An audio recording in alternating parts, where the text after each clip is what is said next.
Hello, everybody, and welcome back to the Below Average Joe's MMA podcast. We're here for a special Wednesday edition, and that means the Reddit Roundtable is back, baby. Back again. Mm-hmm. Back soon. Back like you never left. Right. It's only been 12 days. For those of you that don't know this concept, me and Dominic have scoured the web. We have looked through Reddit, obviously, hence the name, but also Twitter, Instagram, Facebook, YouTube comment section, everything in between to find your questions. Yes, you listening right now, you go take your clothes out of the dryer and they need to be re-dried. They need to be put through another cycle. They're not dry enough.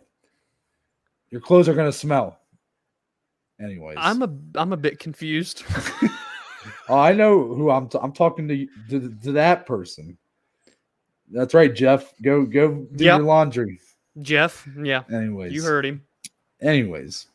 Yeah, so what just happened? We get all of those questions, compile them in a list, and we get to talk to them in this format, an open format where me and Dominic just go back and forth and give our thoughts on the hot topics among the MMA community.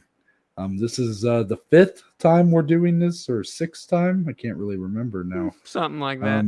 We're starting to get up there. So this is something I've been a big fan of since we started it, and happy to do it a little bit quicker turnaround this time. So more questions that'll be, I guess, current today, but a lot of questions that kind of give you guys an idea of what we think in terms of the history of MMA. A lot of big scoping questions here. So before we get into it, though, I just got to ask Dominic because, I can't go an episode without asking him how his day's going. My day is going really well. No, I had a nice shift at the Y today. It's fun to stay at the YMCA, right? Everybody knows that. But yeah, I mean, just resting, relaxing. Got a big article coming out this week. If I can toot my own horn, worked on that some today. I'm just going to let everybody know. We got a big pay-per-view coming up this weekend, all right? UFC 266. If you're listening, of course, on the 22nd, that is. If you're listening a month from now, sorry, you missed it. Well, you can still go read my article. Anyway, I'm previewing the featherweight title fight between Alexander Volkanovski and Brian Ortega. It's one of my personal, most anticipated title fights of the year. One of the biggest fights I've had the privilege of writing about, so it'll be coming out this week. Keep an eye out for that. Had to toot my own horn. Noah, I hope your day's been going well as well. Yes. So I have a fun story to share about work today. So I went into the office as I've maybe mentioned or just talked to Dom about. Working from home is not really in the cards anymore. My place of work is having us go back. If you're working full time there, you have to work at least 3 days in the office a week. So 2 days can be remote. One of those are supposed to be Fridays. So since I'm working part-time now with classes, I work Monday, Wednesday, Friday, Monday, Wednesday in office, Friday at home. So not too bad, but I went in today when I left to go to work, I noticed, there was like a 12-pack of Bud Light Limes in my floorboard. And I'm like, and that one of my friends left in my car, and I'm like, it'll be fine. So I get to work, leave them in there, whatever. But when I'm leaving, I go to my car, and there's a guy like getting out of his car right next to me. Oh boy! And he's like some older guy. I mean, this dude's probably in his 50s or something. And he looks at me and he's like, he kind of chuckles, and he's like, "Yeah, this place tempts me sometimes too." And it didn't click at first. I was like, okay, you have a good day, sir. But then when I got in the car and I looked down again, I'm like, oh shit, he probably saw the Bud Light Limes. But I thought about it more, and I'm like, I don't really know what he was getting at there. I don't know what he thought I was doing. But shout out to that guy, because that guy made this day just a little less ordinary, I guess. He's gonna get you in trouble for drinking on the job. Well, let's hope not. For everyone listening, Noah did not drink on the job. Yeah, okay, it was a joke. Everybody laugh, okay? Gosh.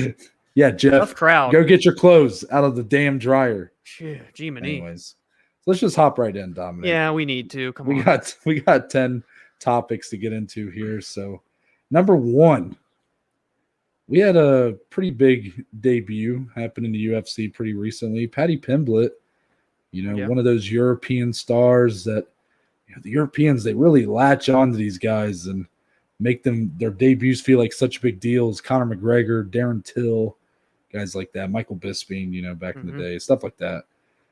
So Paddy Pimblett being the next in that kind of lineage there. Because of that, the question's been proposed that who has the greatest debut of all time in terms of MMA, in terms of in the UFC? Yeah. Who is it, Dominic? Okay, so what I like to do on these roundtables, just to make things easier on us for discussions and controversy, whatever clicks in my head first is usually going to be the idea or the thing I say. So when I read this question on our glorious Reddit Roundtable Google Doc, I thought of two names. The other shall remain nameless in the event Noah chooses that person.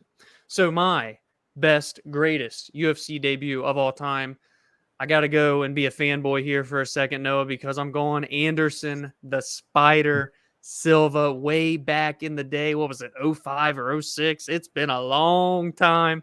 But little Dom, 7 or 8 years old, whenever the time came, just watching the Spider go to work. This guy that had been fighting across the globe in China, Japan, Brazil, and he comes into the UFC relatively unknown because at this time there weren't too many hardcore fans like there are today. It was a relatively casual game still, especially in that Ultimate Fighter era that had just began to pull in a lot of people that are now hardcore fans.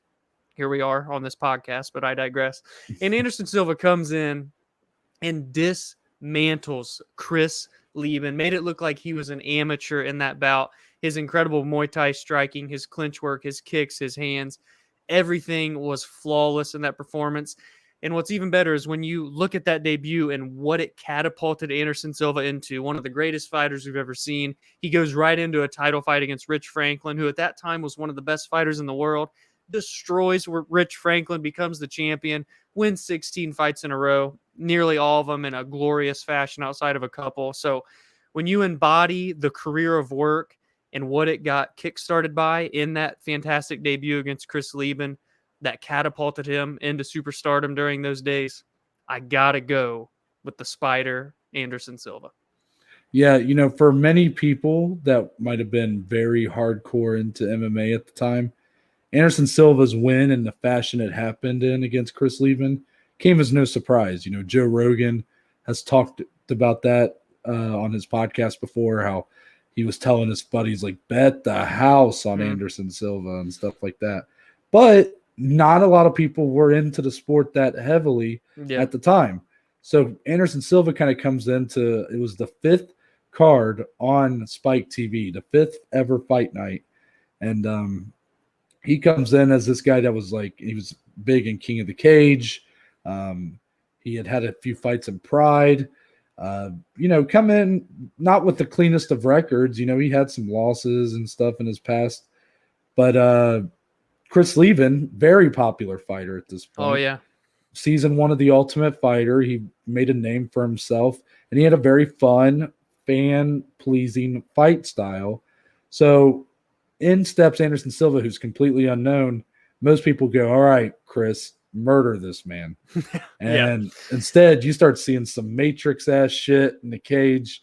Anderson Silva just making Chris Lieben look rudimentary in every level you can imagine.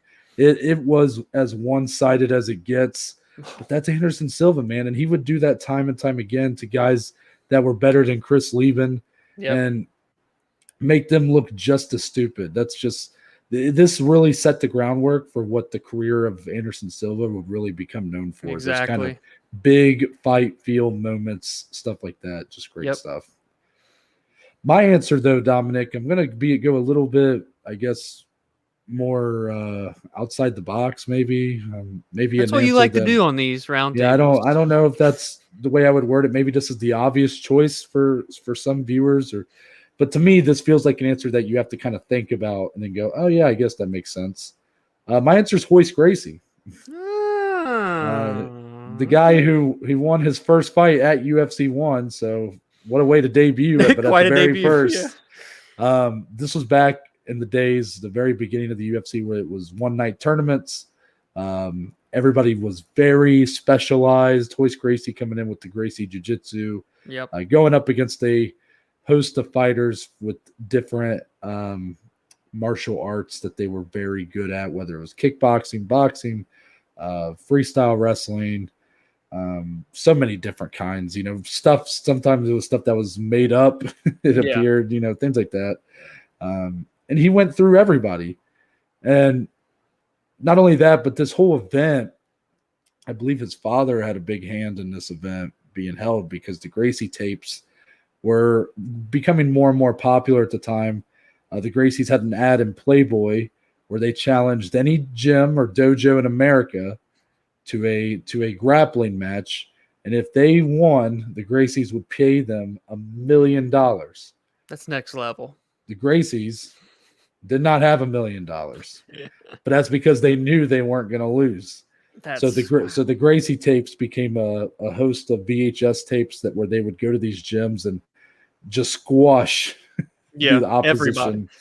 Everybody. And Royce actually is probably one of the smaller of his generation of Gracies. He's one of the more smaller guys, one of your more average looking guys, not someone who, if you saw them walking on the street, you would go, "Oh, that's a fighter, all right." Yeah. He's like 5'7", got a bit of a dad bod going on, stuff like that.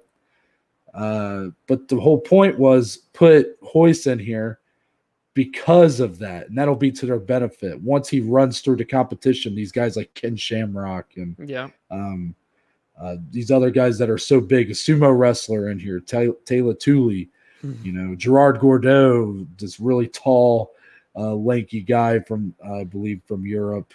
And he runs through the competition, and it just makes jiu-jitsu look that much better, which is ultimately what this first UFC event was meant to do. It was meant to grow the popularity of jiu-jitsu in America, and it did. And that was a lot to put on Royce Gracie's shoulders, whether he realized it or not. You look at UFC today, we're about to have UFC 266 this Saturday. You can't tell me that we would be where we are with the sport today if Royce Gracie fails to make that run at UFC 1. And really, you could even include his runs at UFC 2 and UFC 4 as well. He is a 3-time tournament winner, never lost a fight in the promotion. Fun fact. Did have a draw with Ken Shamrock at UFC 5, one of the worst fights of all time. They didn't have rounds, so they went for like an hour of just Ken in top position. It was sounds bad. Like a fun watch. Yeah, but besides that, Royce Gracie, best debut of all time, one of the best UFC careers of all time, but not someone that you would necessarily usually think of since the game has advanced so much. But couldn't think of a guy that had more on their shoulders in their debut than that man. Oh, no kidding. Mm-hmm. So number 2, because of that, now we can talk about Paddy Pimblett even more and more directly. Basically, the whole question here, Dom, me and you went back and forth about Paddy Pimblett after his debut, but we want to talk more about that potential that a lot of people are seeing. I'm seeing a lot of lists, who are the future stars of the UFC, and Paddy Pimblett is at the top of most of them. So we're going to talk about what is Paddy Pimblett's true potential in this UFC lightweight division. When you think of potential in terms of skill set, let's forget the kind of star talk for a second. Just look at the way this guy fights. He's as well-rounded as they come, because, what's crazy is he's known for how incredible of a submission specialist that he is. Then he goes out there in his debut and just goes into a back-and-forth bar fight, basically. But he was showing a lot of great offensive striking techniques. Now, when you talk about some of his defensive striking, it could have been worked on a little better. Luigi kind of exposed some weaknesses there. So when you look at that debut, and again, take this with a grain of salt, people, because he's had one fight. We realize this, but just let us go for a second. The potential that I necessarily see him possessing over the next 1, 2, 3 years as he really gets his feet wet in this UFC, the elite organization where a lot of people have been saying he's been ready for. I mean, it's a guy that was offered it in 2016, turned it down. Offered in 2018, turned it down. He wanted to be ready to make this leap. So that I respect a ton. But at the end of the day, he's launched into the deepest pool in the UFC with this 155-pound division. We know how stacked this weight class is. So with what I've seen with his skills so far, because again, we didn't get to watch him a lot in the UK with Cage Warriors because we're the United States guys and the time difference, all that fun stuff. I digress. I think he is a very good talent. He's obviously a huge signing for the UFC when you talk about that kind of star potential as well, just because he has that United Kingdom market behind him. But with his skills, I do believe within the next couple of years, we see him in that top 15. I believe we see him right around that top 10, maybe even a little bit ahead of top 10. But when you start talking about the elite of the elite, the contenders, the elite title contenders, you look at how top heavy this division is, along with all the young talent that's coming through right now in the ranks, and even some of the studs that aren't ranked yet. It's a very, very tough task ahead for Paddy Pimblett. Can he do it and shock the world, or not really shock the world, but prove us wrong? Maybe, just maybe. But right now, September 22nd, 2021, I do within the next couple of years foresee him definitely right around that number 10 spot for sure with what I've seen so far. Interesting. I want to touch on first, you said that you thought that, or you think that he's a very well-rounded fighter. I disagree completely. I don't think he's well-rounded at all. I think he showed that in his debut, that his striking is well below what you would want. I mean, yes, he did secure the first round finish, but of a fighter that he was meant to get that finish of. I don't think wildly throwing overhands while your chin's straight up in the air, I just don't think to me, that's not high level striking. And maybe you and other people have seen something different in that performance. I just didn't. Like, it's impressive to get the first round finish that way, but to me, it just shows he has a lot of work to do on that stand-up. Very good on the ground. I'm not going to say anything about the ground game.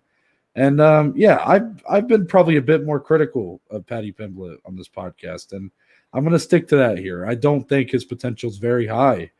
And in terms of being a star, like, sure, he could be a pretty big deal in this promotion, but I don't know how high he can get, because ultimately, if he's not able to win fights at the rate that he I guess should, then I don't know how popular he can really get in the promotion.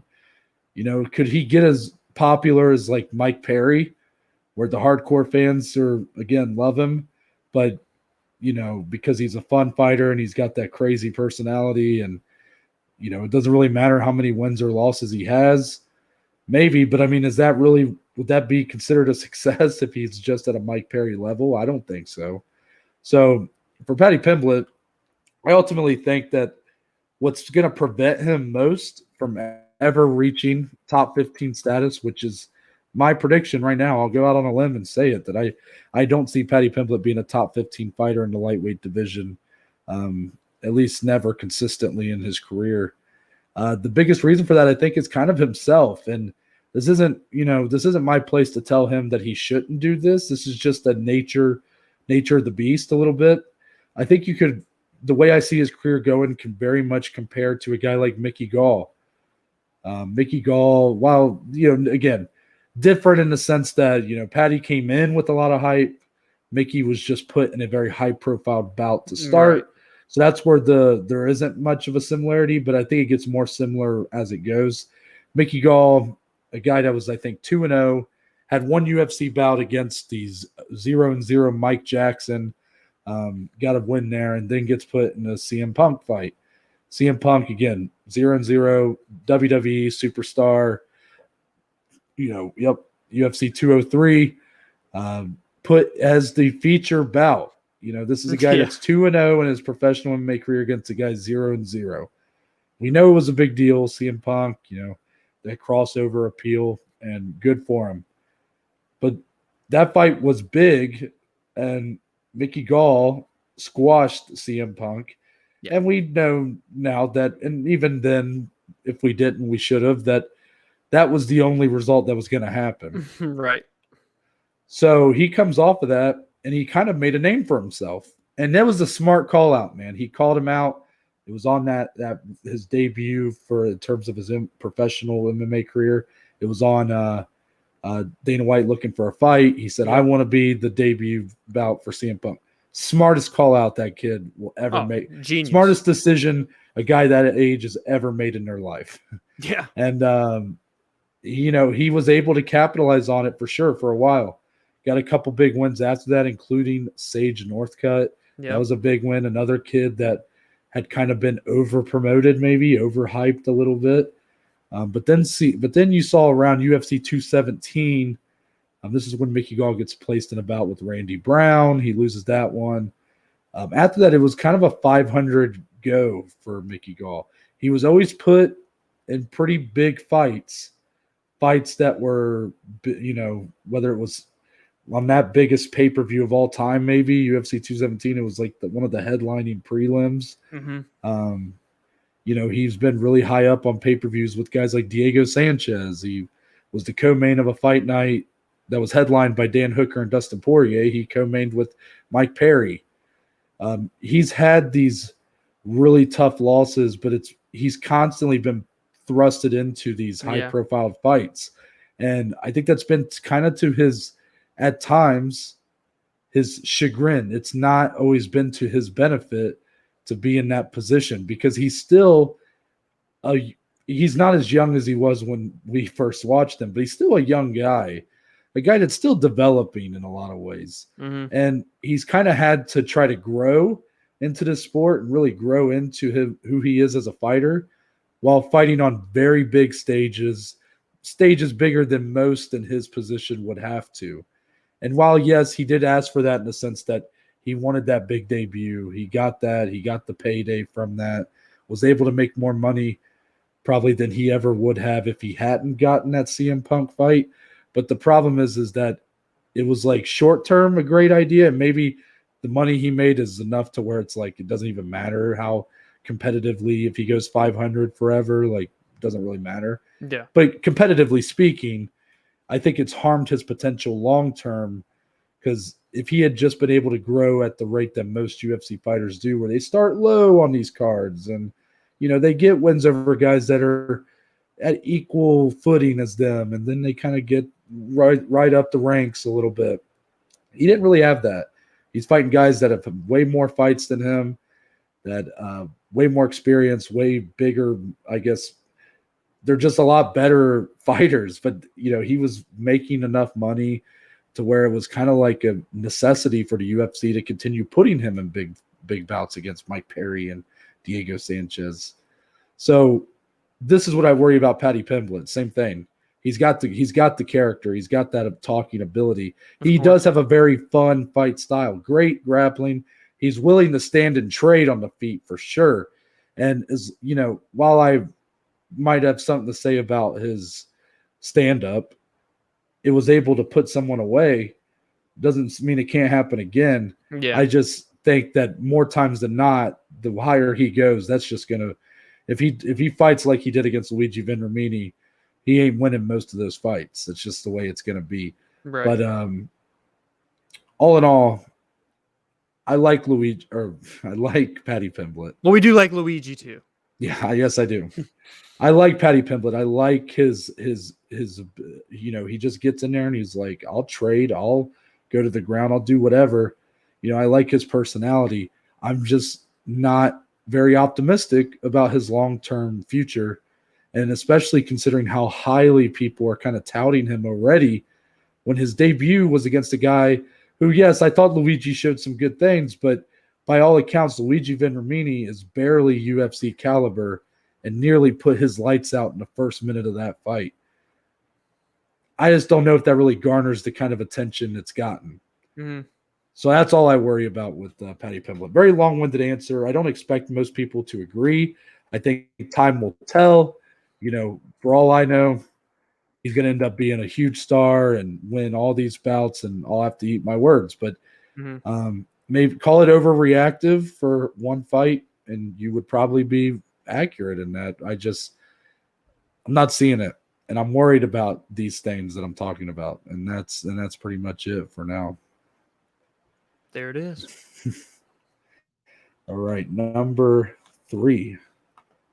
Sorry, I'm getting myself situated again. You're good. Yeah. So we've talked. This is everybody's favorite part of the episode right here, Dominic. This is 2 in a row this week. Dominic's like, wait a minute, how'd that get in here? That wasn't on the script originally. Noah low-key just loves these events that we're about to discuss. I love talking about it. I think he buys them and just doesn't tell anybody. Oh, come on now. Come on. That was too much. I watch Stephen Thompson like everybody else, all right? Of course. So we've had a lot of celebrity boxing and Triller cards recently, Jake Paul cards, they've all kind of crossed paths at one time or another. Yeah. Even upcoming is Riddick Bowe, the former, I believe, heavyweight champion in boxing, who is, I believe, in his late 50s and is not in a very good shape. He's going up against Lamar Odom here pretty soon, I believe. Yeah, and that fight makes tons of sense. So, and that's happening in Florida. So shout out Florida State Athletic Commission once again. They keep upping the ante. Yep. Talk about lowering the bar. I don't know how much lower we can get, but holy shit. With that being said, these are happening quite a bit now. And it's one of those things where the Jake Paul thing has kind of worked. Whether we like it or not. Jake Paul versus Ben Askren, and then Jake Paul and Tyron Woodley on Showtime, especially, was a big event. Him and Tyron Woodley was a big event. Showtime did a really good job promoting it. Yeah. Both participants did a really good job hyping the fight up. Tyron Woodley's never been that kind of guy. Never been the most marketable guy. And he held his own. Yeah. So it kind of was just one of those, snowball effects where it kind of worked. Fight itself blew ass, but that's all right. It sold well. Yeah. However, what you see a lot, I think, and maybe this is something that long-term we'll see more, Dominic, as we get older and we continue to do this. Whenever something works in combat sports, you get a lot of cheap imitators that want to come out and try to kind of piggyback off that success. So that's why once Jake Paul signed with Showtime, Triller's been trying to continue to have these kind of fights that go viral but aren't really good fights. Vitor Belfort was supposed to fight Oscar De La Hoya, and then they were like, well, Evander Holyfield's suing us, so let's put him against Vitor Belfort. And Anderson Silva, Tito Ortiz, where, yes, we know Anderson Silva looks still really good, but Tito Ortiz has never been a good boxer. Why is he in a boxing fight with Anderson Silva? Yeah. Doesn't make any sense. So all this is going on right now. And we all want to believe this is like a bubble, a wave, just a phase, whatever. And it's all boxing. However, we have so many MMA guys getting involved, Ben Askren, Anderson Silva, Tito Ortiz, Tyron Woodley, that the question has to be asked, Dominic, has this string of cards affected MMA and I guess the public perception of it, if at all, and is it in a positive or negative light, if so? So I kind of think of 2 different points to discuss with this question. One being the money, because it's been made clear, at least from what we've seen in terms of public knowledge, that the people that are going over and doing these fights, whether it is Triller or Showtime, the Paul brothers, yada, yada, yada, they're getting the bag. They're getting paid pretty hefty pennies to go do this. And many say it's more than what they would have made in the UFC. And Tyron Woodley, by the way, was a dominant welterweight champion, one of the greatest at 170 pounds has ever seen. He made like, what, $2 million base without pay-per-view? It's probably more than he ever made with the UFC. He literally came out and said this was the biggest payday of his career. Yeah, that's former UFC champion. So in that aspect, the money, these guys are going over one-time fights, not to mention if they do it over and over again, but just for one time, they're getting a huge payday that they didn't see in MMA, regardless of what promotion they were in. So that definitely just shines a bit of a negative light. At the end of the day, the UFC is not affected by it, you know what I mean? But it just kind of looks bad, like a cloud that just kind of hovers over. And then the second point, what was I going to do? Oh, yeah. So just the competition, I guess, in general, because Ben Askren was at one point an undefeated MMA champion with 1 championship. We saw him come over to the UFC. Weird run, but he was there. Hyped up a lot of fights. It was fun while it lasted, I guess. But he goes over, gets destroyed by a YouTuber. Knocked out cold. Mm-hmm. Tyron Woodley, former 170-pound champion, 4 title defenses. Technically 4. He had a draw, but it's 4. Goes over, loses legitimately, by the way, loses to a YouTuber, Jake Paul. So that's negative, obviously, because we got these MMA fighters. We're like, man, put the community on your back. Go over there, finish this. Let's end this little run of these stupid fights. They've lost so far. But there is a little bright spot here. Not the Vitor Belfort one. Not the Vitor one. That's a shame. That fight should never happen. Go ahead and fanboy out again. But Anderson Silva, and I'm not talking about the Tito fight. That fight's stupid as shit too. Should have never happened. I mean, really, come on, people. What are we doing? Tito Ortiz is a wrestler. What?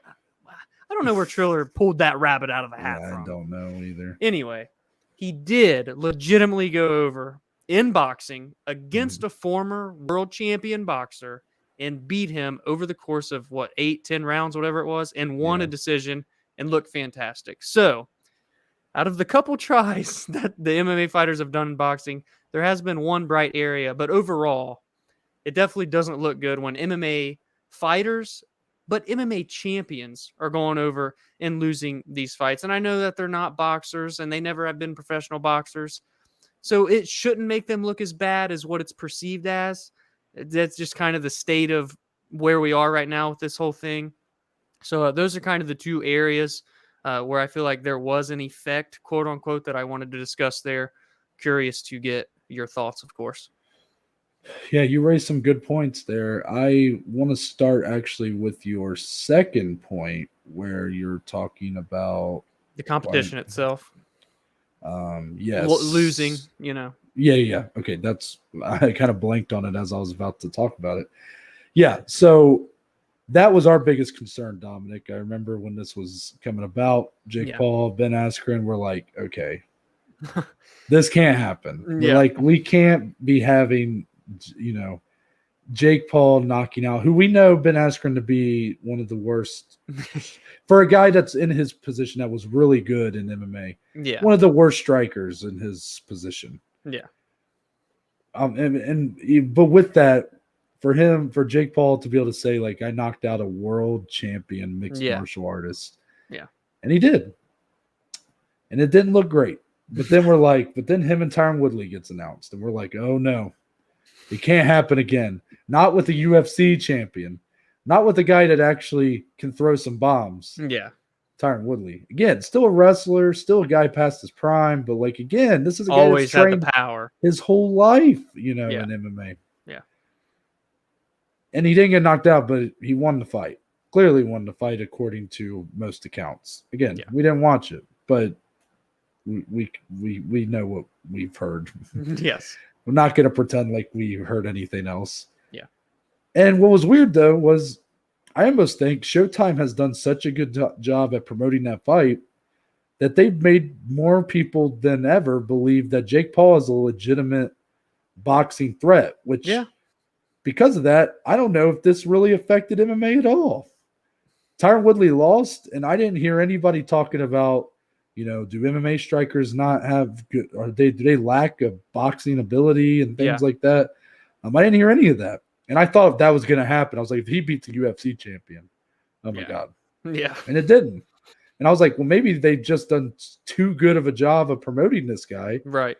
Not that Showtime gives a fuck about that, but Jake Paul's really been trying to kind of build that beef of like, I'm a Disney Channel star, I'm a YouTuber, watch me beat every fucking champion in UFC history. Just stupid shit like that. But I think it's kind of not really working anymore. I mean, he's finding other ways to kind of get his shit out and jawing with Jorge Masvidal and stuff. So it's still going to continue for a while, but I really don't think MMA has been affected. And honestly, the fighters that have been involved, I can't really see anything other than positive effects for him here. Sure, I mean, is Ben Askren being knocked out good by Jake Paul, good for his legacy? No, Is Tyron Woodley losing to Jake Paul good for his legacy? No. Is Tito Ortiz being knocked out one punch by Anderson Silva good for his legacy? No. But at the end of the day, I mean, they made a lot of money doing it. Yeah. Apparently more money than they ever made in a UFC bout or Bellator or ONE FC. And because of that, I don't see, like, to them, they had their time in the sun, their time to shine. This is them just cashing out now. Yeah. They competed at the highest level for such a long time, and now they're like, actually, I want to do some stuff that's just going to get me paid, and I can't really flack them for that, including Vitor Belfort. I want to put him in there as well. Those have been kind of our horsemen of the apocalypse, if you will. Yeah. Those 5. So I can't even be upset at it from that aspect. But surprisingly, as of now, I don't think the sport of MMA has been affected in terms of public perception. Yeah. But I definitely think that was a concern we had, considering how much we were concerned about it when it was first happening. Yeah. I think so far we're all right. The world is not ended yet. Let's keep it that way, please. Number 4. Fun question here. Yep, I like this one. So, Dominic, we got a lot of title fights to kind of wrap up 2021 for this last quarter. But this question involves making an assumption that probably won't happen, but it's still fun to do. So the assumption is that every title remains in the current champion's hands to end the year. So every title fight that's coming up, the champion going in is the champion walking out. And the question is, predict the next title defense for each champion to begin 2022. Again, the assumption being that every title fight that's booked is like, that's it. There's no more going to be added to 2021. It's all and still. Yep. So let's go start bottom up, and we'll just kind of give our thoughts on who we think will be next based on what other matchups are out there that have to be figured out, whatnot. Who do we think gets it next? So we start women's strawweight. Yep. Rose Namajunas, current champion. She does have a defense coming up at UFC 268 against Zhang Weili. This is back-to-back. So if the assumption is that she wins that bout, the hope is Carla Esparza, right? Yes, Carla Esparza. The only thing that can throw a wrench in that is Marina Rodriguez and Mackenzie Dern. Yes. I think the winner of that bout would be a great matchup. I think, truthfully, I almost give the winner of Rodriguez Dern a better chance to dethrone Rose than Carla. But Carla does have the win over Rose. There's the built-in story. She's earned it. Yes. So let's go with Carla Esparza, right? Yes. All right. Women's flyweight. We got Valentina Shevchenko. She's fighting Lauren Murphy this Saturday. So the assumption is she wins there, which I think most people are assuming that at this point anyways. Who would be next for her, do you think? Because I don't have anything pulled up in front of me. I don't know who I would pick. I mean, really, considering she's beaten everyone when you look at it, if Cynthia Calvillo beats Jessica Andrade this weekend, I'd say Cynthia Calvillo would be her next title defense. But okay, 125. But overall, we're predicting these things right now. So do you think that is what's going to happen? Do you think Cynthia Calvillo beats Jessica Andrade? Yeah, there's no one else I can say. I'm just going to go Cynthia Calvillo. Okay, so you're not really giving an answer then. Correct. Okay. If I'm predicting it, maybe she does actually get that third fight with Amanda Nunes. But title defense, though, at flyweight. Yeah, that's true. Yeah. It's hard, though. She's beating everybody. I would love to get the female Habib in here, but it's just not going to happen. No kidding, buddy. Me too.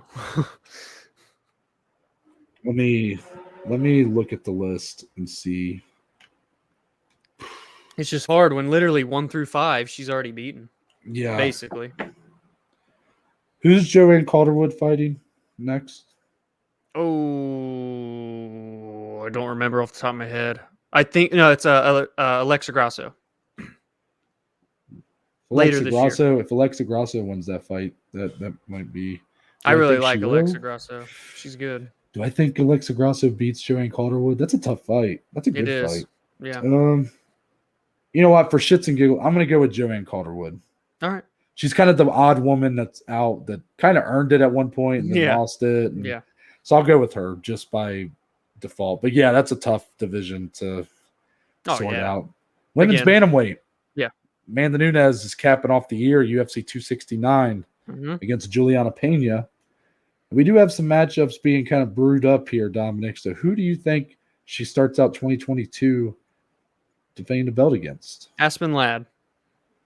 Okay, over Macy Chiasson. Yeah, I'm going to go Aspen Ladd.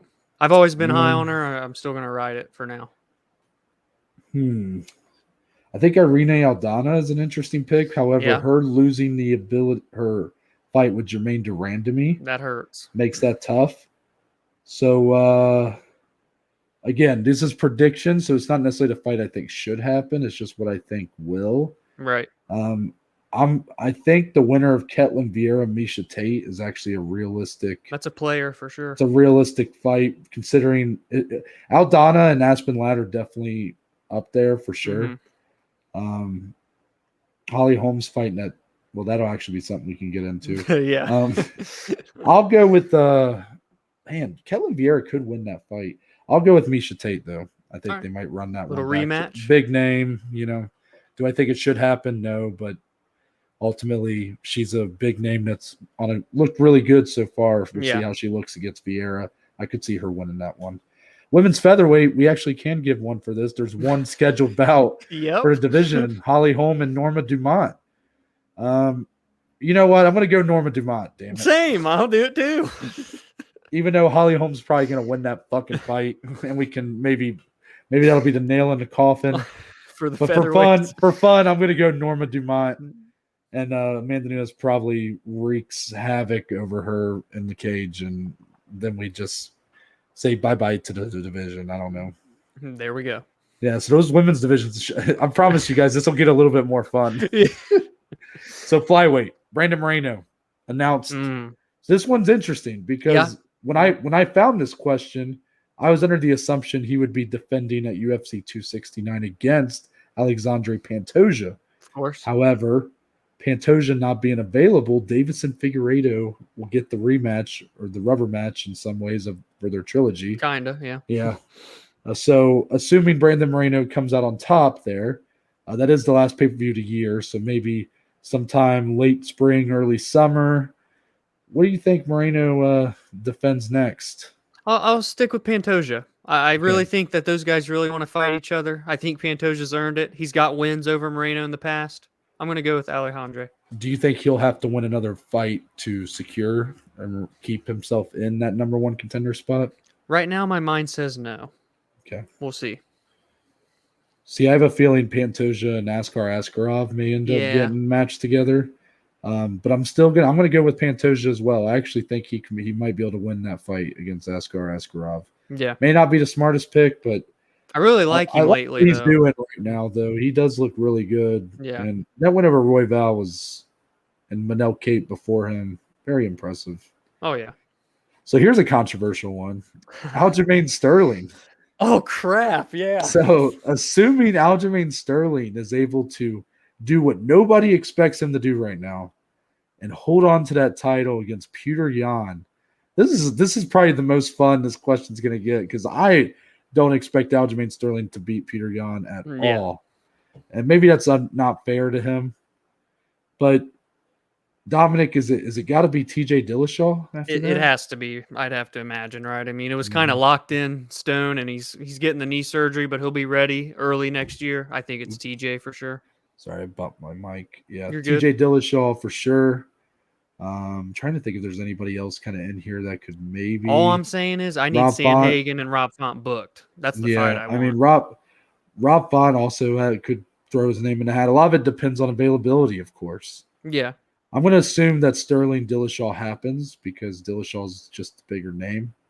So I'll assume that fight happens first. But don't be surprised if Dillashaw's not ready. Maybe he has, due to the rehab, and maybe Rob Font, Aljamain Sterling to start 2022. But don't get used to Sterling in the title position is what I would tell people. But that's a conversation for October. I digress. This was probably a pretty easy one. Alexander the Great Volkanovski, if he's able to get through Brian Ortega this Saturday, it appears that his prize is to fight Max Holloway a third time. Yep, I would say Max Holloway, regardless, for sure. Mm-hmm. Even if Max fights again or not, it's going to be Max. Yeah, because it's still up in the air if Max Holloway is going to fight Yair in November. But I think Volkanovski's not been like the most active guy, especially as champion. So I think that that'll be the kind of right amount of layoff for him before he would need to step back in there with Max Holloway. You know, again, late spring, early summer type deal. This one is also really fun. So let's assume Charles Oliveira and Dustin Poirier gets officially booked for December, I guess. So I don't think that's official, but we're going to assume it is right now. So Charles Oliveira gets the biggest win of his career against Dustin Poirier to end 2021. We have another obvious fight happening a month prior between Justin Gaethje and Michael Chandler. So does the question become who wins that bout? Because that ultimately who's fighting next for the belt? Islam Makhachev. Ooh, interesting. So you think Makhachev's able to, with the win over RDA, you think he's able to kind of leapfrog? I just think the UFC loves him so much. You know what the UFC thinks of RDA. I'm gonna take a risk. I'm gonna go Islam. I like it. I like where your head's at there for that one. I'm gonna go with Justin Gaethje. So I think him and Michael Chandler is going to be a barn burner. I think that's a 50-50 fight. I truly do. People might start sleeping on Chandler now because he's 1-1 in the UFC and he had that tough loss to Oliveira. But the guy nearly he was nearly the champion. So, but I'm going to go with Justin Gaethje. I think the leg kicks, the power. I just think that he'll be. I mean, Michael Chandler might be the one guy that's more powerful than Justin Gaethje in this division, but I think Justin Gaethje has a better chin than Michael Chandler, and that's where I think the power dynamic falls more in Gaethje's favor. Yeah. But yeah, I love that fight though still.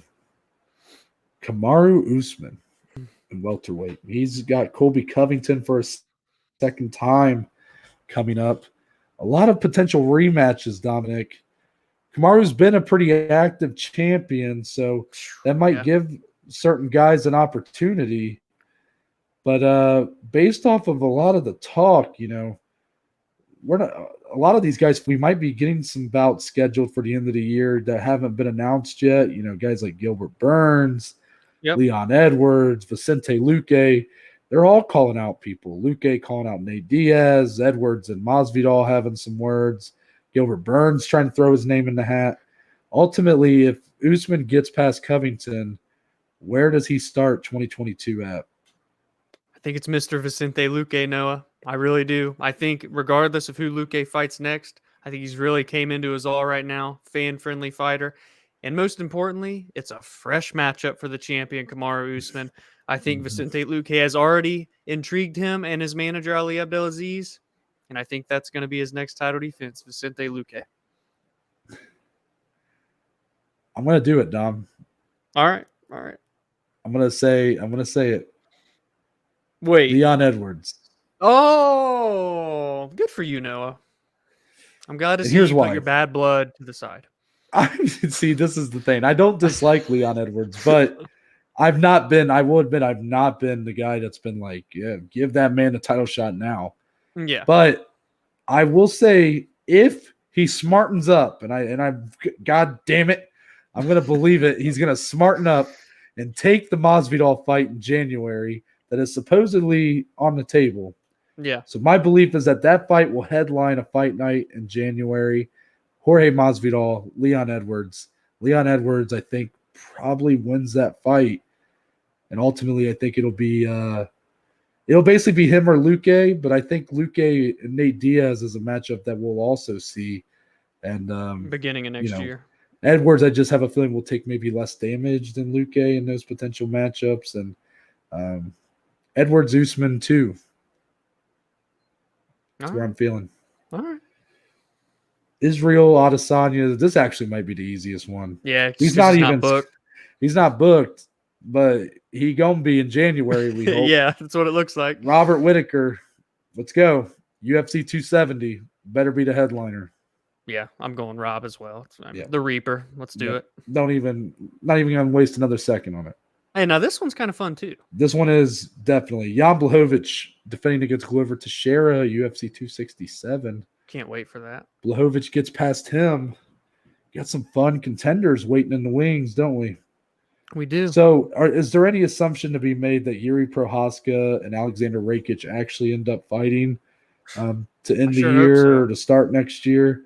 Or is one of them just kind of going to be able to get a title shot regardless? I mean, if we're just sitting and not fighting, I think they give Yuri the title shot over Alexander Rakic. I do. Yeah. I mean, I want him to fight so badly, but I'll go ahead and go Yuri Prohaska.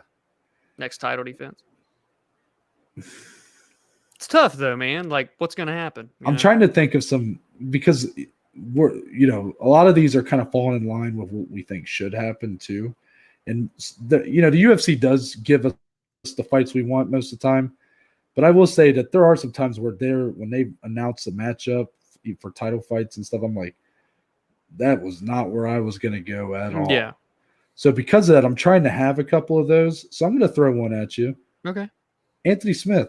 Yeah, I knew it. I knew that's what you were going to do.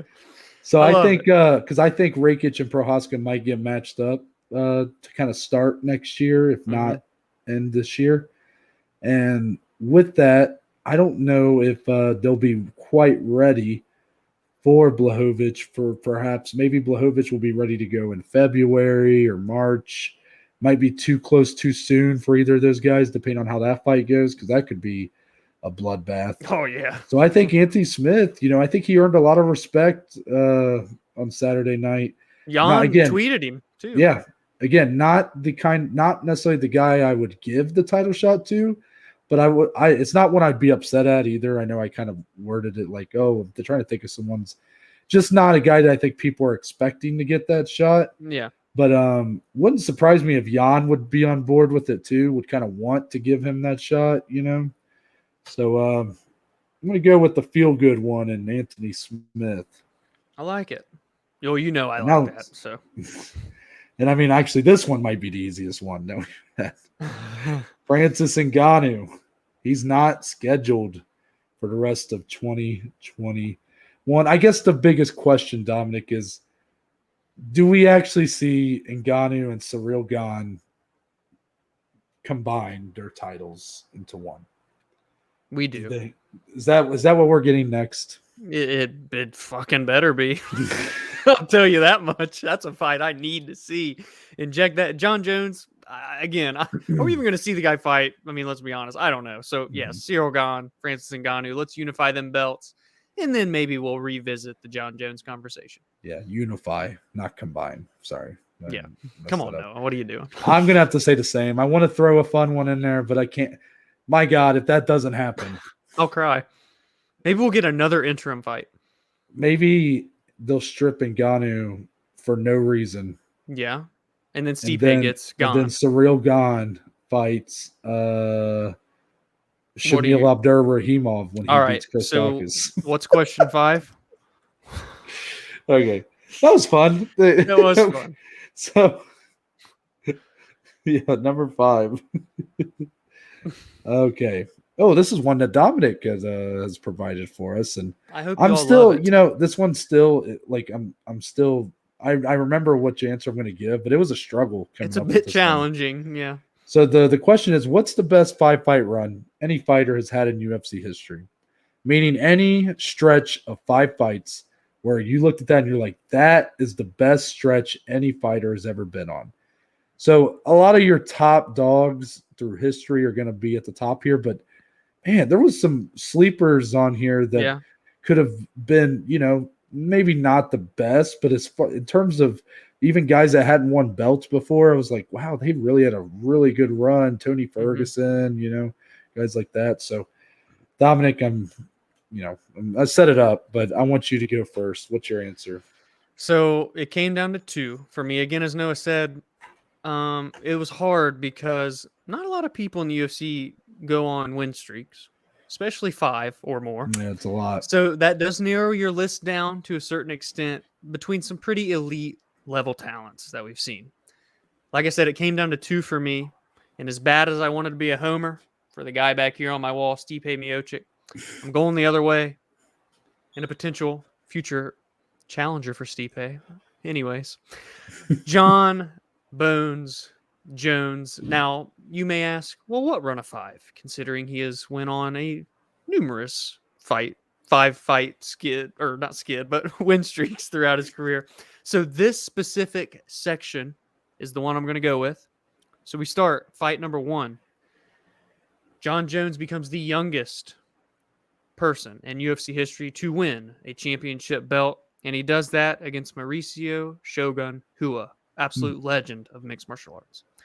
Goes on to defend his belt the first time against Quentin Rampage Jackson. By the way, I'm also going to go method of victory here as well to throw a little bit more spice in there for you. He TKOs Mauricio to become champion. He submits Rampage Jackson for his first defense.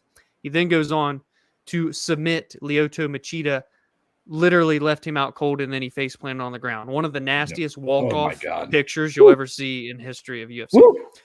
Then he does go on to have a 5-round decision victory over Sugar Rashad Evans, former champion. Also, Lyoto Machida, former champion. I'm mentioning that as well.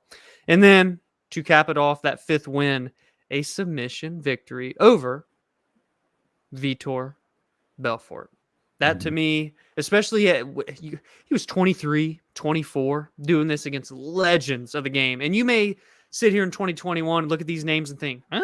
These guys? Really? At this period, we're talking, what are the years? 2011, 2012? These guys were still all about that life and still very much elite in that 205-pound division. So for that, Noah, Mr. John Bones Jones takes the cake for me. Interesting. So I had to go out. I had to go again. I had to try to go outside the box for this one because it's hard. There's a lot of good ones, but I went to a different promotion for this one. Oh, you little surprisingly, rascal. I know the UFC, of course, supreme. So they should always kind of get the edge in these kind of, when you're thinking about these kind of questions. Usually it would be the UFC because they have had the best fighters for as long as we can remember. So how can you have the best 5-fight run if you're not in the best promotion with the best talent? UFC has not always had the best talent, however. So I'm going to go with Fedor Emelianenko for his runs in Pride FC. That's right, I said runs because there are 2 separate 5-fight streaks here. And neither one of them is perfect in terms of like the name value and stuff. But when you stack both of them together, it just shows why this guy is considered a pound-for-pound great, despite the fact he never even stepped foot in a UFC octagon. So I'm going to start with his early run in Pride, TKOing Gary Goodridge, Big Daddy, TKOing Yuji Nagata, getting an armbar over Mark Coleman, the inaugural UFC heavyweight champion, getting a Kimura submission on Kevin Randleman, another UFC heavyweight champion. What a beast. And ultimately getting a submission armbar over Naoya Ogawa. And then he had a no contest with Nogueira. But then right after that, it goes on another 5-fight streak, a unanimous decision win over Antonio Nogueira.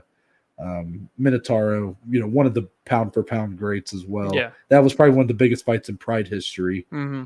He gets a TKO over Tsuyoshi Kosaka, gets another decision win over Mirko Krokop, kind of a one big of the deal. most dangerous fighters in Pride history. This is definitely the outlier here. TKO over Zulazinho in about 26 seconds. That was one of those freak show fights, like shouldn't have happened. But at least he made quick work of him. And gets another submission win over Mark Coleman, this time via armbar. And I wanted so badly, if I could take out Zulazinho and put in his next bout, he got a Kimura on Mark Hunt. So, I wanted so badly to do that. But obviously, neither of these are perfect. But that kind of run and that promotion, Pride, who for heavyweights especially were the king of the worlds at the time. I mean, that was the biggest promotion in the world for heavyweight MMA fighters. And for a guy like Fedor Emelianenko, who didn't even have the best build, he was a very dad bodish type figure to him, not ripped by any means. And he would just go in and fucking maul people and destroy people. And you know what? A lot of respect for that guy, the Russian. And I respect that answer, Noah. Now, if you don't mind, real quick, just because I'm curious, because we did have a little discussion the other day when we tried to do this episode, and anyway. Yeah. If you had to, and I'm only asking this because I found this question on UFC on BT Sport. Shout out to BT Sport. If you had to pick a UFC run, and I know you were on the fence, which one would you take? Probably take Khabib. His final. That's what I figured. Yeah. That was kind of the second choice I had. Yeah. Ally Quinta, the way he won the belt, that's kind of the one. Of course. And Raging Al is a good fighter, but it doesn't hold up to a lot of these other runs. But you go to fight before that, the biggest lopside in a scorecard in UFC history, 30-24 over Edson Barboza, following Ally Quinta with the 3 title defenses against Conor McGregor, Dustin Poirier, and Justin Gaethje, 2 of those being interim champions. Says a lot about the kind of quality of the lightweight division and that Khabib went through at the end of his career. Say what you will about, his record as a whole and those early bouts in his career where maybe he was getting a lot of gimme fights over in Russia, whatever. Doesn't matter. The guy at the end of the day fought the best of the best once he got to it and made them all look like mortal men for sure. And all 3 of those title defenses via submission. And they got quicker each time. 4th round, 3rd round, 2nd round. Crazy. Yeah, that's a good point. I didn't even think about that. That's nice. Yeah. So that question, Dominic, good on you. Again, shout out to BT Sport. Yeah. Number 6. This is a late edition here. Yeah. Game time decision. We had to swap out one of our questions for another. I like this one better. I do too. This is on the topic of long reigning champions. We've had a few of those in the UFC's illustrious history. Sometimes champions feel like long reigning champions when they're in the grand scheme of things really not. Is a long reigning champion someone like Tyron Woodley? Would you consider that a long reigning champion? Or is it, simply the guys like GSP and Anderson Silva and John Jones and Demetrius Johnson, these guys that had upwards of 7, 8, 10, 12 title defenses, Yeah. So, well, I'll let your mind kind of go whatever direction you want there. But the question is, are long reigning champions overall better or worse for the divisions that they are in? I feel, Dominic, that I know where you're going to go with this, considering your favorite fighter of all time falls in line as a long reigning champion. But I will be curious to see how you defend your answer. Yeah, I very much love long reigning champions. I'm not one for passing the belt around like candy on Halloween. I'm not that big into it. I really like when you have people that work their way up the ranks, can become a champion, and then can stay the champ. It's that truly you felt that they earned it, and then the fact that they can go on and just basically lap everyone. That's kind of how they're describing Kamaru Usman right now, where he's having all these rematches. He's lapping the whole division. And I love seeing these guys get tested against the who's who of the division. And not only that for the champion aspect, but for the rest of the division, because is it better or worse for the division? I think it is better, because then you can have these up-and-comers and the other veterans that are in that top 5. They all have someone to constantly gun for. If the belt is always just changing hands, it's like, dude, I'll become a champ eventually. These guys can't hold out. If you've got one guy sitting up top on the throne, you've got your eyes on that target, and okay, I got to work through these guys to get to the ultimate goal. And I want to be the one to say I dethroned the best fighter of all time, Henry Cejudo. I dethroned Demetrius Johnson, Chris Weidman. I dethroned Anderson Silva, so on and so forth. Johnny Hendricks, I dethroned GSP. I don't want to make anybody mad. But I really like the idea of a long-standing champion that earned their way there, and then they can prove I'm the best in the division. I'm one of the best in the world. Because they say you're not a champion until you defend, right? So I'm not big on that saying, but I kind of respect it. Shout out Matt Hughes for that one. But and I just love the aspect of fighters in the division as well, chasing that person and wanting to be the one to dethrone them and take their place. And then can they become the long-standing champion and prove they really are that good? So I genuinely do love it. Not all because of Anderson, but he was a legend at that, of course. But I just really like the whole storyline of long reigning champions as well, regardless of who it is. No, yeah, it's a great story for sure. Once that guy kind of rises to the top and does dethrone, we almost had it with Dominic Reyes and even Thiago Santos. I stand by my Both boy. of them. I stand by Maheta. That man was closer than people realize on one leg. One leg. However, what's funny is you did with your comment about Johnny Hendricks and GSP. I feel like 2014 MMA Twitter is on fire right now because we're getting thrown under the bus for sure in 2014 for having an opinion on the matter. However, what I will say is I think short term, because I don't think it's as simple as a yes or no for me, because this is a lot opinion based. I think short term there is some value in not having a long-standing champion. More guys are able to get the shine of holding the title. And I'm not even talking about hot potato I guess it is if it's not held by one person for a long time, but I'm not necessarily talking about like the light heavyweight division when it was probably at its peak, which maybe that's even an example I should be using for my point. But back when, those guys were basically literally not even getting one title defense and were passing it around. Yeah.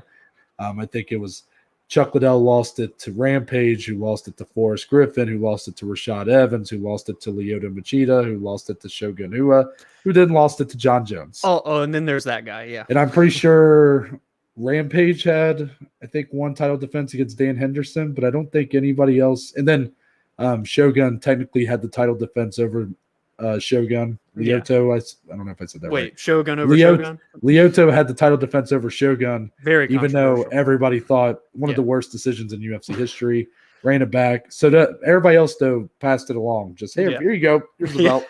I don't want it anymore. Yeah.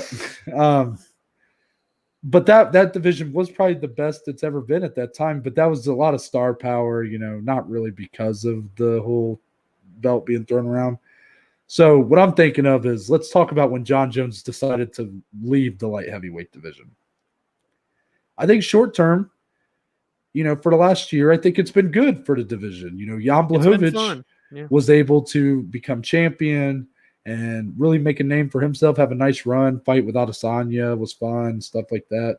And then you've had these new contenders emerging, guys who had lost to Jones kind of have new life breath into their careers. Anthony Smith being an example last Saturday, Alexander Rakic now having, a chance. Yuri Prohaska, these young guys that are looking to, because no matter what, Jan Blachowicz, while he looks really good and at the best he's ever looked, we don't believe he's indestructible. We don't believe he's as good as John Jones was at his peak in the division. So there's some fun in the fact that like each event that Blachowicz might be defending the belt, it's like I could totally believe one of whoever he's fighting, if it's Rakic or Anthony Smith or Glover Teixeira coming up or whoever, I could totally see one of them winning the belt. However, long term, I think it's better to have the long-standing champion.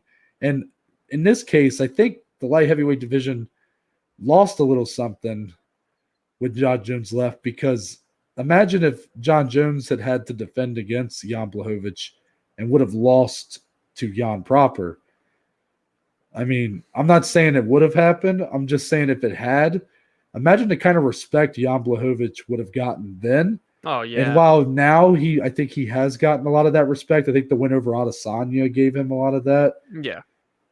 He would be looked at as a pound for pound best right now. Yeah, 100%. And instead, he's just, he is towards the top, middle top, but still has a ways to go. And I just don't know if he has enough time to really put that stamp on his legacy before he, his clock runs out, Yeah. So I think there loses a bit of that, Khabib retiring. While for now, I love the lightweight division short term. You got these fun matchups that can be had, and it looks like anybody can win the title now. Charles Oliveira, I love the guy. I think he can be a long-standing champion despite what people think, but it's going to be a lot of 50-50 fights for him on paper. Yep, Dustin Poirier, 50-50 fight. Justin Gaethje, 50-50 fight. That one actually might be more in Gaethje's favor than any other. If he fights Michael Chandler again, 50-50 fight. We saw that already take place. Islam Makhachev, that's a tough fight. Yeah. Habib, it always felt like going in, it was like, well, Poirier's got a 20% chance. Gaethje's got a – maybe you give Gaethje a little bit more of a chance, whatever. But it always felt like Habib was going to come out on top. Yeah. But if Habib was still champion, long-term, that event where he does lose, it would be crazy. What it does for that person, And the idea, I've always loved the idea of Oliveira Habib. Man, sucks we didn't get to see that one, but I know. I like it. So I think it's a bit of short-term, long-term, and some of it does depend on the champion themselves. How. Oh yeah. If you get an Anderson Silva who puts on a lot of really fun fights and fun moments, and yes, he does kind of make an ass out of the competition, but I mean he's so entertaining outside of Talis Leites and Damian Maia fights. We won't talk about those, but for the most part, being a very fun champion, then I don't see why you wouldn't enjoy that. But if you get, let's say, not to shit on him, but when Tyron Woodley was champion, look at his run after his first, when he had the draw with Stephen Thompson. The rematch with Stephen Thompson was a dull fight. The match with Damian Maia was one of the worst fights in UFC history. Never forget 0 for 23 though. Oh, I agree. And I'm not, look, Tyron Woodley's a beast. I know. And then after that is when you had the Darren Till fight, which was a big moment. But he kind of got a reputation in that time for being a boring champion. And I kind of wonder if, if he had continued to be at the top past Darren Till, if the fight with Usman had been the reverse, where it was Woodley dominating Usman with the wrestling and whatnot, I wonder if people would just be like, I don't want to fucking watch him anymore. Like, no matter how many times he won, if it's in boring fashion, it's like, get him off my screen. We haven't really seen that. Most of our long-term champions have been pretty exciting, I would say. Even GSP, who's not, he had a bit of a safer style, but I thought he was in a lot of fun fights. Yeah, and DJ was always in fun fights. DJ for sure. Yeah, I mean, John. It to me, we haven't really had that. Like, I'm thinking of like, who was the guy who fought at welterweight back with like GSP? He fought GSP for the belt at one point. Really, very boring grappling style. I can't remember. Would it have been John Fitch? Yeah. John Fitch. Yeah. Imagine if John Fitch had been champion at the time. If GSP had retired and John Fitch became champion, and he had an extended run. Mm-hmm. That's what I'm thinking of. Like just a very good grappler, very good, but not the most exciting to watch. I wonder what kind of what the fan interest would be in that. I don't think it'd be great, but it is something I'm sure at some point we'll see it. We will inevitably, have a champion who has to be less than stellar in terms of excitement, but never loses the belt. Yeah, like that's gonna be an interesting time when that happens for sure. I like that question. Me too. Number 7. Uh-oh. We have to reflect, Dominic, in this one. Oh shit! Yeah, this is the one. This is the one you've been trying to brainstorm the for. Next two of these. Yeah. Tough. So we've had a lot of takes on this show. That's what we do in our position, Dominic. We're the talking heads. People are about to hit the archives now. We're the talking heads. You see guys on TV like Stephen A. Smith and Skip Bayless and guys like that, and Max Kellerman. Yeah, all of them. And typically, whenever they have a very bad take, whether it's something that they said years ago, they've been on TV for so long that they can't really hide a lot of the bad opinions they've given. No, it's out there. So and they get exposed for it a lot. And I've fallen into the trap too. And look, I say what you will about those guys and how I don't think they're a lot of what they do is just to get those kind of clicks. They spout a lot of dumb shit, in my opinion, just to get people talking. But at the end of the day, I also think as an audience, I think you hold these people that are basically just giving opinions to too high of a standard necessarily. Like, sure, somebody might predict Steph Curry to be a bust back in 2009, and that is a tough take to have to hold on to. Yeah. But, you could have a reason to think that at the time. You're just wrong, but people will be like, oh, he doesn't know anything because he was wrong on that. But the guy who might call you out on that, he could have thought the same thing, but he didn't publicly talk about his opinions like that. So he can pretend like he never did think like that. You know what I'm saying? Yeah. So because of that, we're going to reflect, Dominic, and we're going to reveal to our audience what is the worst take we have ever held in MMA. And I want to, we can give one that's been said on the podcast, but I want us to think, of some or a couple or one or whatever that we said that we had before doing the podcast. And I'm just going to start with the most obvious one for me. This is one I had on the podcast, and I fully own up to it. I thought Paulo Costa was going to knock out Israel Adesanya in their title fight at UFC 253. I know. Hey, I feel like I just admitted that I'm like an alcoholic or something. It's all right. That's the first step to recovery. Yeah. You have to let it out. So I remember the hype going into that fight. I thought Adesanya was a great champion. I just thought Paulo Costa had the speed power combination to land the right shot to put him away, but couldn't have been more wrong on that one for sure. Yeah, I mean, you got to think they were both undefeated going into that fight as well. So, I mean, at the time, it didn't seem as hot, Yeah, we'll see how Paulo's career continues, because I think a big thing for him is that he just needs to fight right now.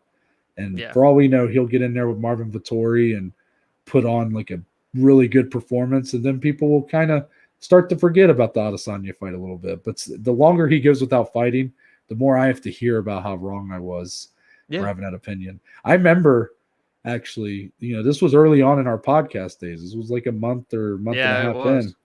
And I remember a guy I worked with at my job. He put on his story the night that the fight happened. He doesn't really he's not like a very observant MMA viewer, but apparently he's an Adesanya fan. And he posted like something about, celebrating Adesanya and stuff. So I slid up. And I said, oh, yeah, I really thought Costa was going to be able to win that. I'm like, that was an awesome performance. And he slid up and he's like, wow. He's like, you know nothing about fighting if you thought Costa was going to win that fight. Dude had no idea that I had a podcast or anything about it. So that was definitely one of those moments where I'm like, am I in the right line of work anymore? I don't even know. Now look, 141, baby. Come on. Come on, I have thick skin, Dom. I can handle it. It was so funny to me because I couldn't explain it to him. Yeah. Because I'm like, okay, you're right.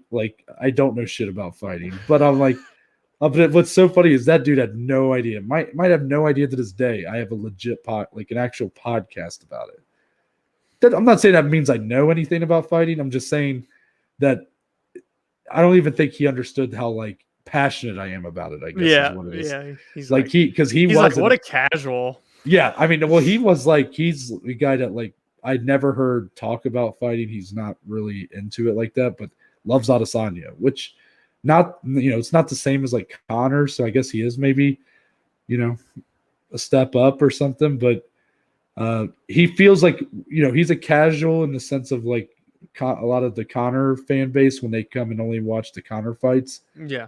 But for Adesanya, which is kind of an interesting one to have that for. But because of that, I got called out by a casual basically as not knowing anything about fighting. That was really funny. What are you going to do? So that one definitely has stuck with me because of stuff like that. So again, and I promise everyone, I have had a lot of good, but a lot more shit takes. Here's the thing. Let me give my side for you because you're right. Dominic is known. I'm the king of hot takes. He is known in our parts. He's done a pretty good job of cleaning himself up on the podcast or trying to hold himself back. But off recording, he has given so many takes over the years, both some that have turned out to be really good, and some that have been absolute stinkers. Problem is, as we're sitting here recollecting on these, I've been trying to toss them out. I'm like, Dominic, I'm pretty sure you thought that. And you're like, I don't even remember. I genuinely don't remember. That's how many you've given over your course of your tenure. So what I'm going to tell, I'm setting this up because I'm not letting you get away with this. Okay. Because Dominic's about to give one that is very funny, but it makes him look so much better than me. And that's why I'm not, though. I'm so much worse. But that's why I'm putting it out there. I'm like, Dominic. Yes. Dominic we're rough riders around here. Okay. Yeah. So go ahead, Dominic. UFC 203. And I promise, like, if I could reach into my brain and find the one, I would bring it to the show. Don't doubt it. And if it ever clicks, no matter what episode we're recording, I will let it be known on the Below Average Joe's MMA podcast. But for right now, and it's a funny story. UFC 203, Cleveland, Ohio, September 2016, nearly 5 years ago to the day, almost, kind of. We're there in person. Still to this day, also one of the only UFC event we've been to. Hopefully that changes, obviously. But we're sitting there, right? And at this time, I'm like definitely the most hardcore fan. It was 2016. Noah had really started getting into it, watching on Fight Pass and everything. He just watched his first event live that previous June. So a couple months before we went to this event, we're there with our buddy Tommy and Nick as well. Shout out Tommy and Nick. You know who you are. And so I'm feeling smart, doing a lot of, hey, this person's going to do this person's going to do that. And they're like, damn, dude, you should have a podcast. No, I'm just kidding. They didn't say that. But there was one fight. Prelims, right? Was it prelims? It was the first fight of the main card. First fight of main card. We have Jessica Andrade, who at the time had no damn idea how good she would turn out to be. Very big unknown at the time. Yes. And Joanne Calderwood, who at that time was newer to the UFC, but really looking good against everyone she had been fighting. And this is a genuine fact. This was a real stat. I promise I didn't pull this out of my ass. I don't know where I heard it from. I still think it was pulled out of his ass. No. I heard it fight week. If I could remember who, I would say. Going into that fight at UFC 203, Joanne Calderwood had never been taken down ever before. Pair that with her great Muay Thai, which has gotten even better since then, and just her well-rounded skill. She's a pretty well-rounded gal.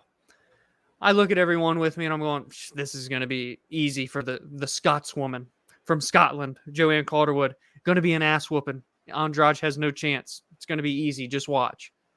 I sit back in the chair. All of a sudden, I'm talking within seconds, it felt like, of this fight starting. Jessica Andrade bull rushes across the cage as she is so known to do. Takes JoJo down like it was nothing. Threw her like a sack of potatoes. Then continued to do it over and over and over and dismantled her with ground and pound. Ultimately submitting her. First round finish. First round finish. I don't remember which way. I think it was but Jessica Andrade goes on to absolutely destroy Joanne Calderwood. And I just remember vividly sitting there and the three buddies, one of them being Noah, like looking at me from the side. I'm like, okay, don't make eye contact with them. Just act like you never said anything. And they're just like, you're a fucking idiot. Why do we come to a fight with you?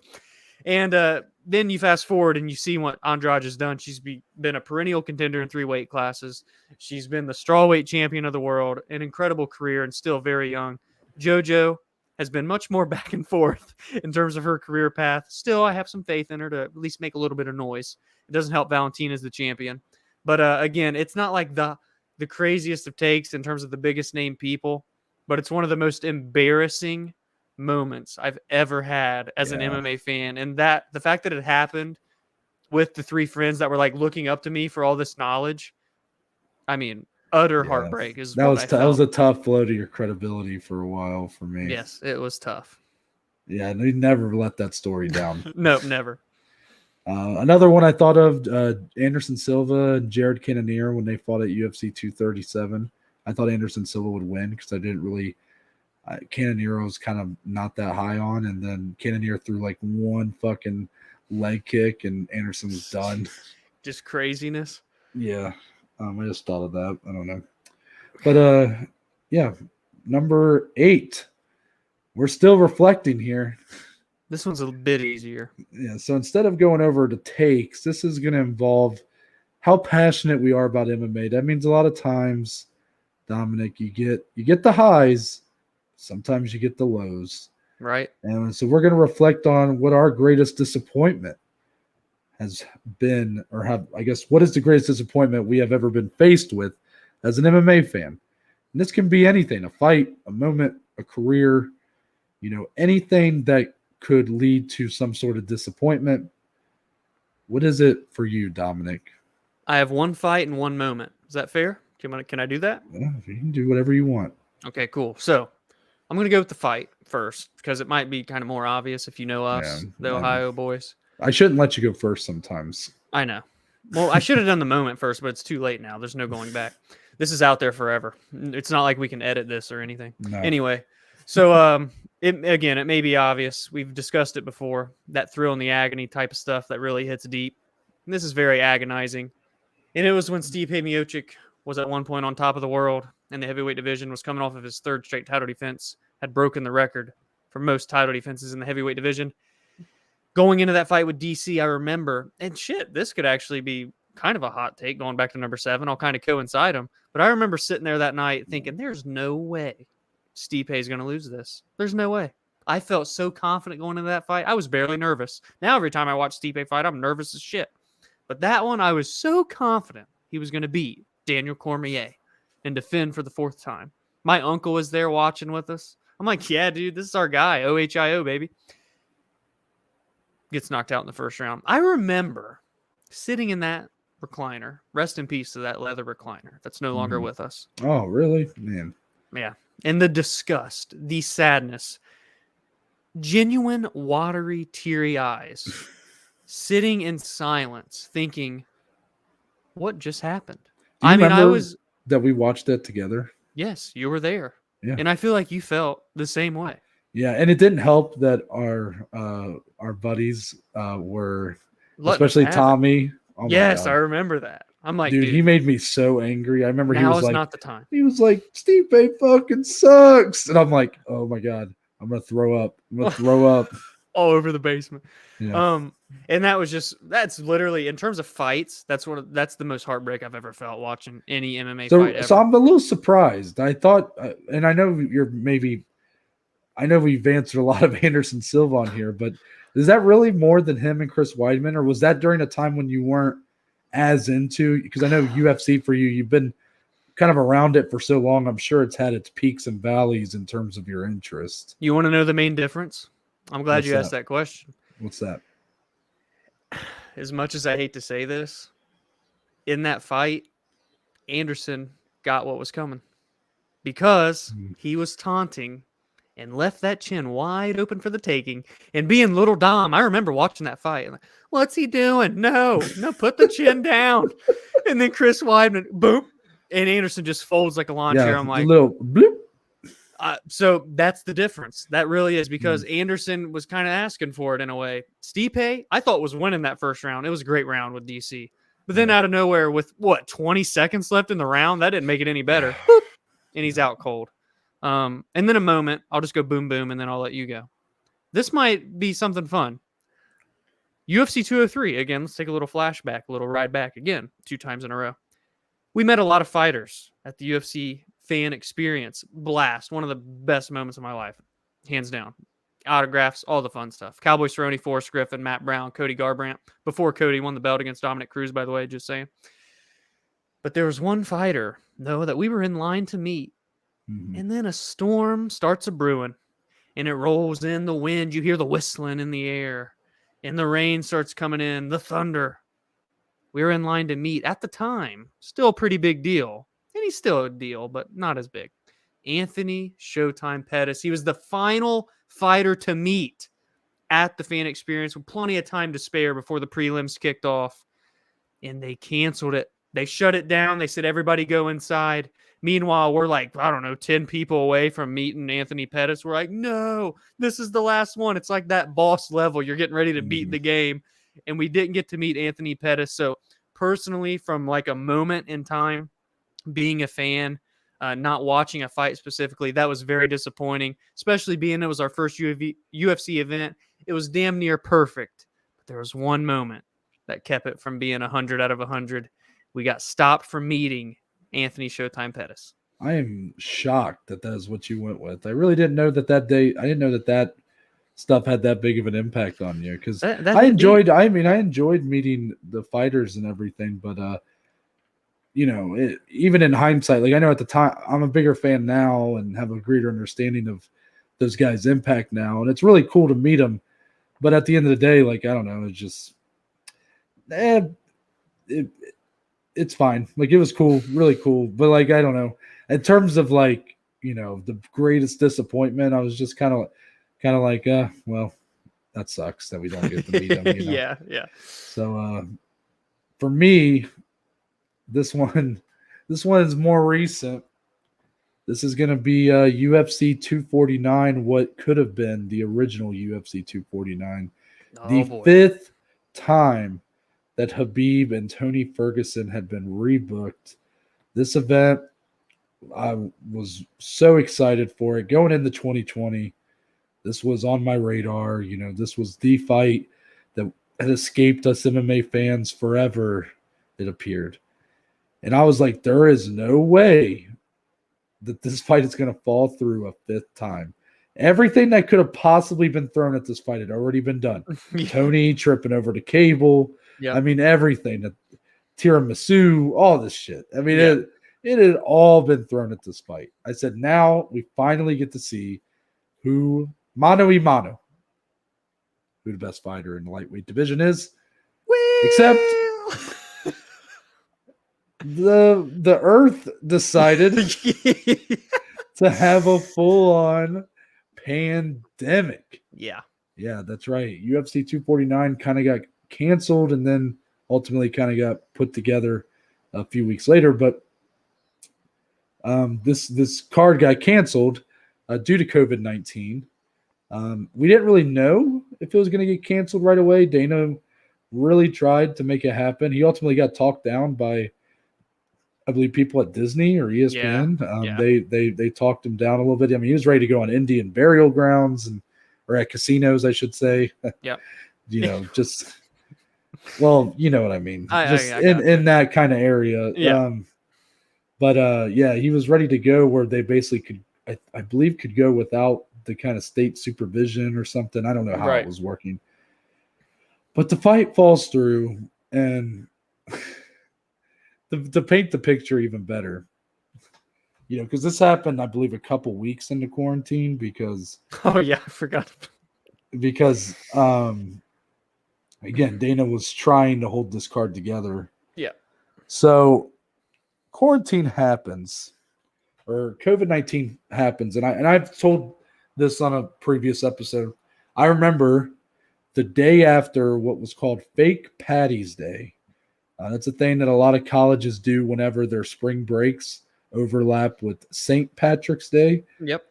The Saturday, I think it was before St. Patrick's Day, becomes Fake Patrick's Day or Fake Patty's Day. And basically the bars of Bowling Green and all Greek life and all that, they all just celebrate as if it's St. Patrick's Day. Yeah.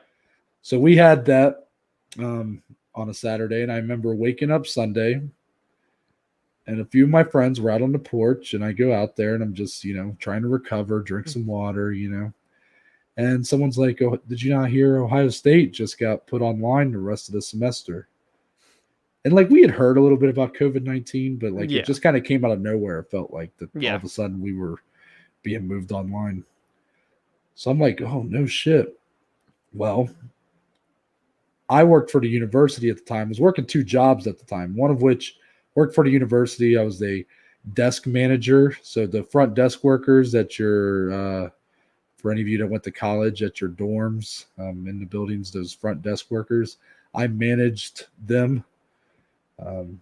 So I did that as one of my jobs. I was like my day job. And then third shift, I was FedEx as a package handler.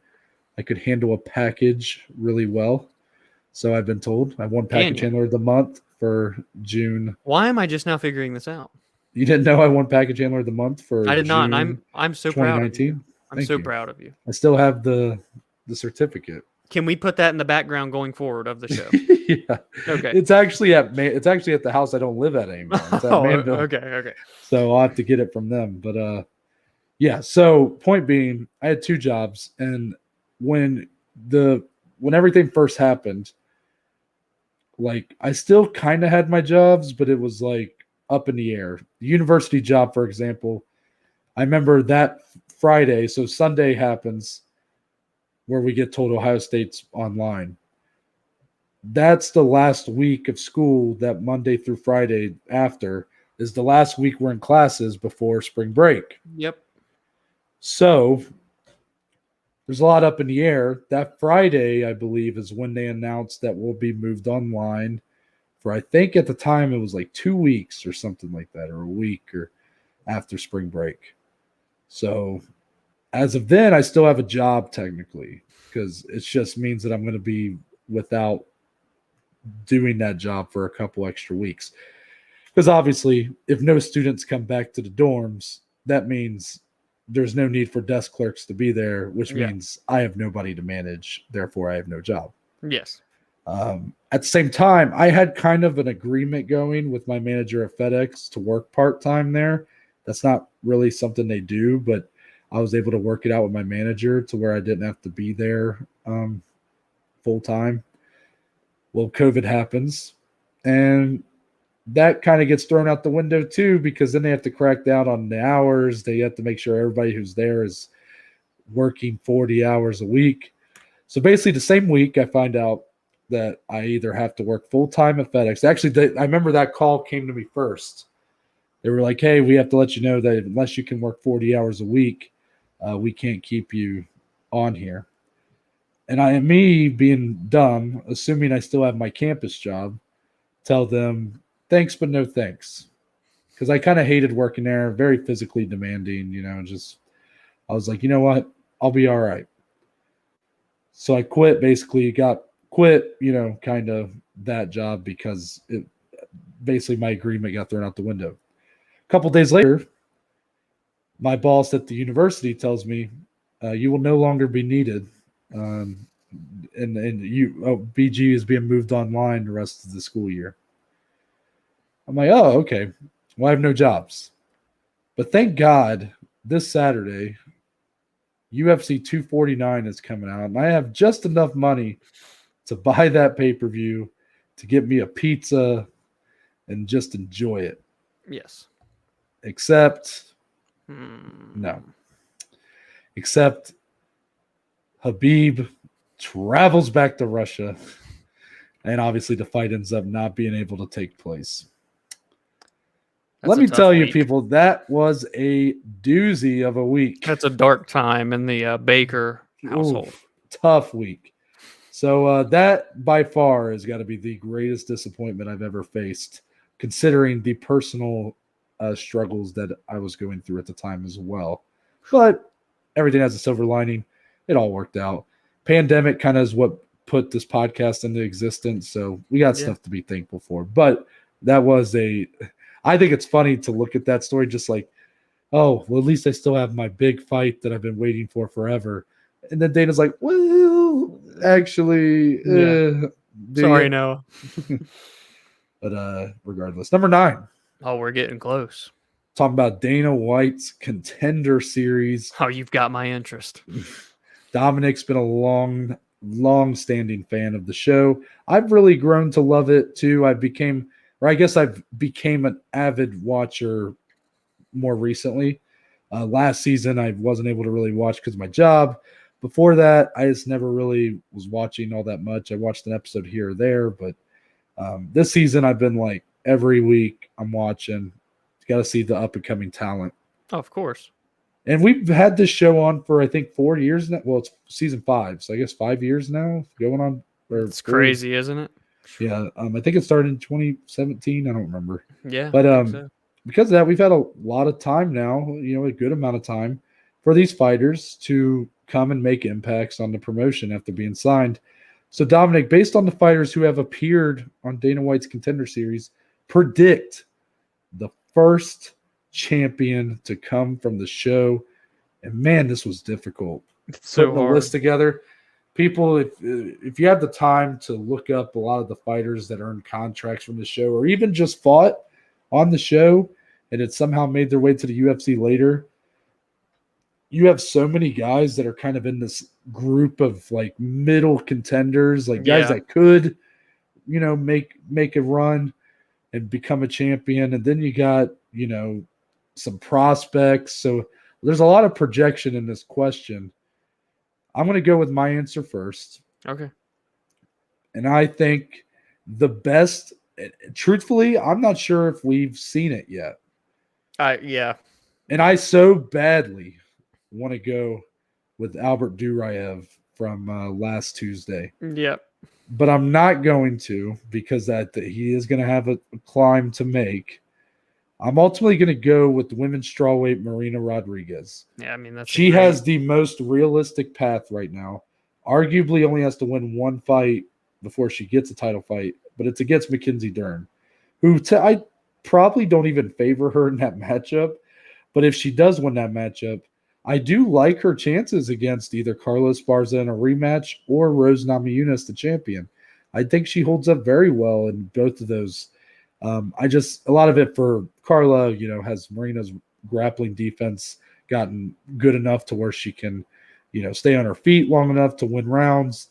I think she kind of proved with the Michelle Waterson fight that she has at least made an effort. But Carla is definitely a better grappler than Waterson, so we'll still see. And then the striking matchup for her and Rose, Rose is probably a smarter fighter, but Marina, I think, just has more talent. You can't sleep on her skills. Yeah, her skills on the feet are just more advanced, but Rose is just a higher IQ fighter and has more of a killer instinct. So a lot of intangibles for Rose, but I like Marina's actual abilities, how they stack up with Rose in that contest. So I went back and forth. I mean, I love so many fighters that have came from this. But again, when you look at realistically in terms of who's going to get there first, who has the best chances to, as many people as I want to say to be fun, I will kind of stick with someone. Well, actually, I'm sticking with the only Contender Series alum who has fought for a title thus far, that being flyweight Mr. Alex Perez. I think, again, he's top 4 right now. He's getting ready to fight Matt Schnell. Hopefully it doesn't fall through for a 5th time. December 11th. But what's interesting is, again, I think that's a winnable fight. He stays in the top of the heap. I still think he needs one more. Figueiredo is obviously who he lost the title shot to, but now Moreno's the champion. And not that I don't think Moreno can be a long-standing champion. I think that Perez is just a very well-rounded fighter. He has great grappling, strong leg kicks and calf kicks. He's good enough on the feet to compete with a guy like Moreno should they meet for a title fight. So I think that is a fantastic matchup between those two. But also, I want to point out something that Noah said on Monday's episode. And it's the fact that this fight with him and Matt Schnell seemingly got moved from December 4th to December 11th for no reason whatsoever. Other than the fact that maybe, just maybe, they're keeping those two guys sidelined in case something goes down between Moreno and Figueiredo. And hey, you know who's had troubles cutting weight before? Davis and Figueiredo. You know who hasn't fought Brandon Moreno before? Alex Perez. So I'm just saying, I don't want that to happen. I want the trilogy, and I think Perez and Matt Schnell is a fantastic fight as well. I think that's a really fun fight that a lot of people are going to sleep on.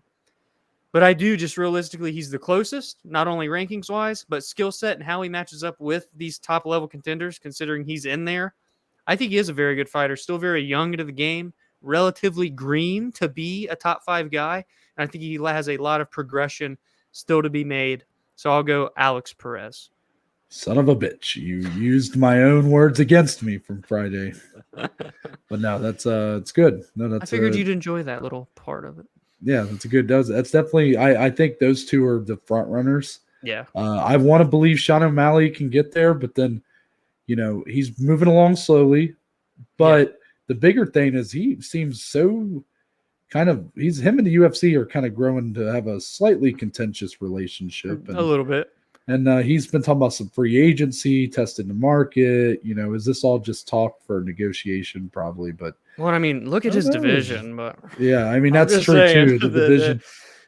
I still think though that he does have like the highest ceiling of anybody who's came from the show, yeah, that's a probably. good way to put it. But will he ever reach that, or will he at least reach that as quickly, I guess, as maybe someone else here could become champion? That's To be determined.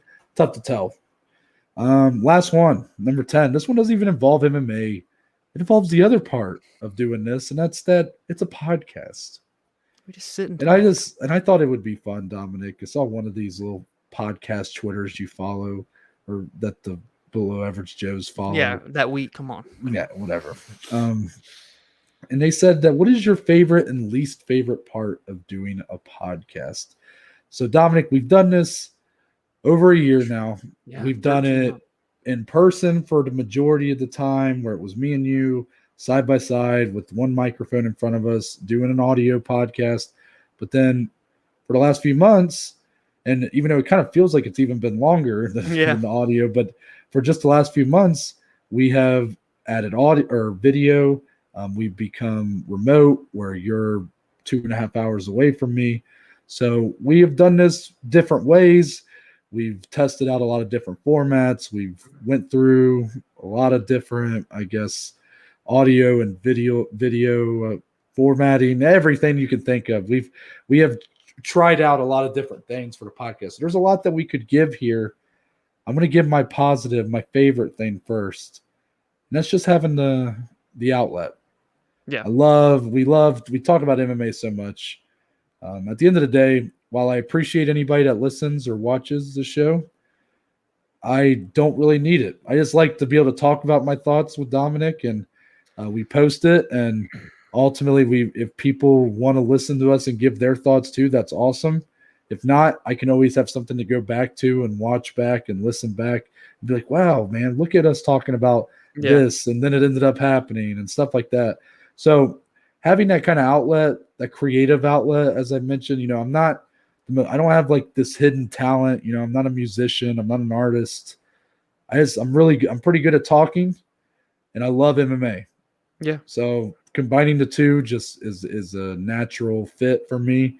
And I just really enjoy doing it. And I do appreciate all the support and all the love. And that's made it, I think that's validated things a little bit.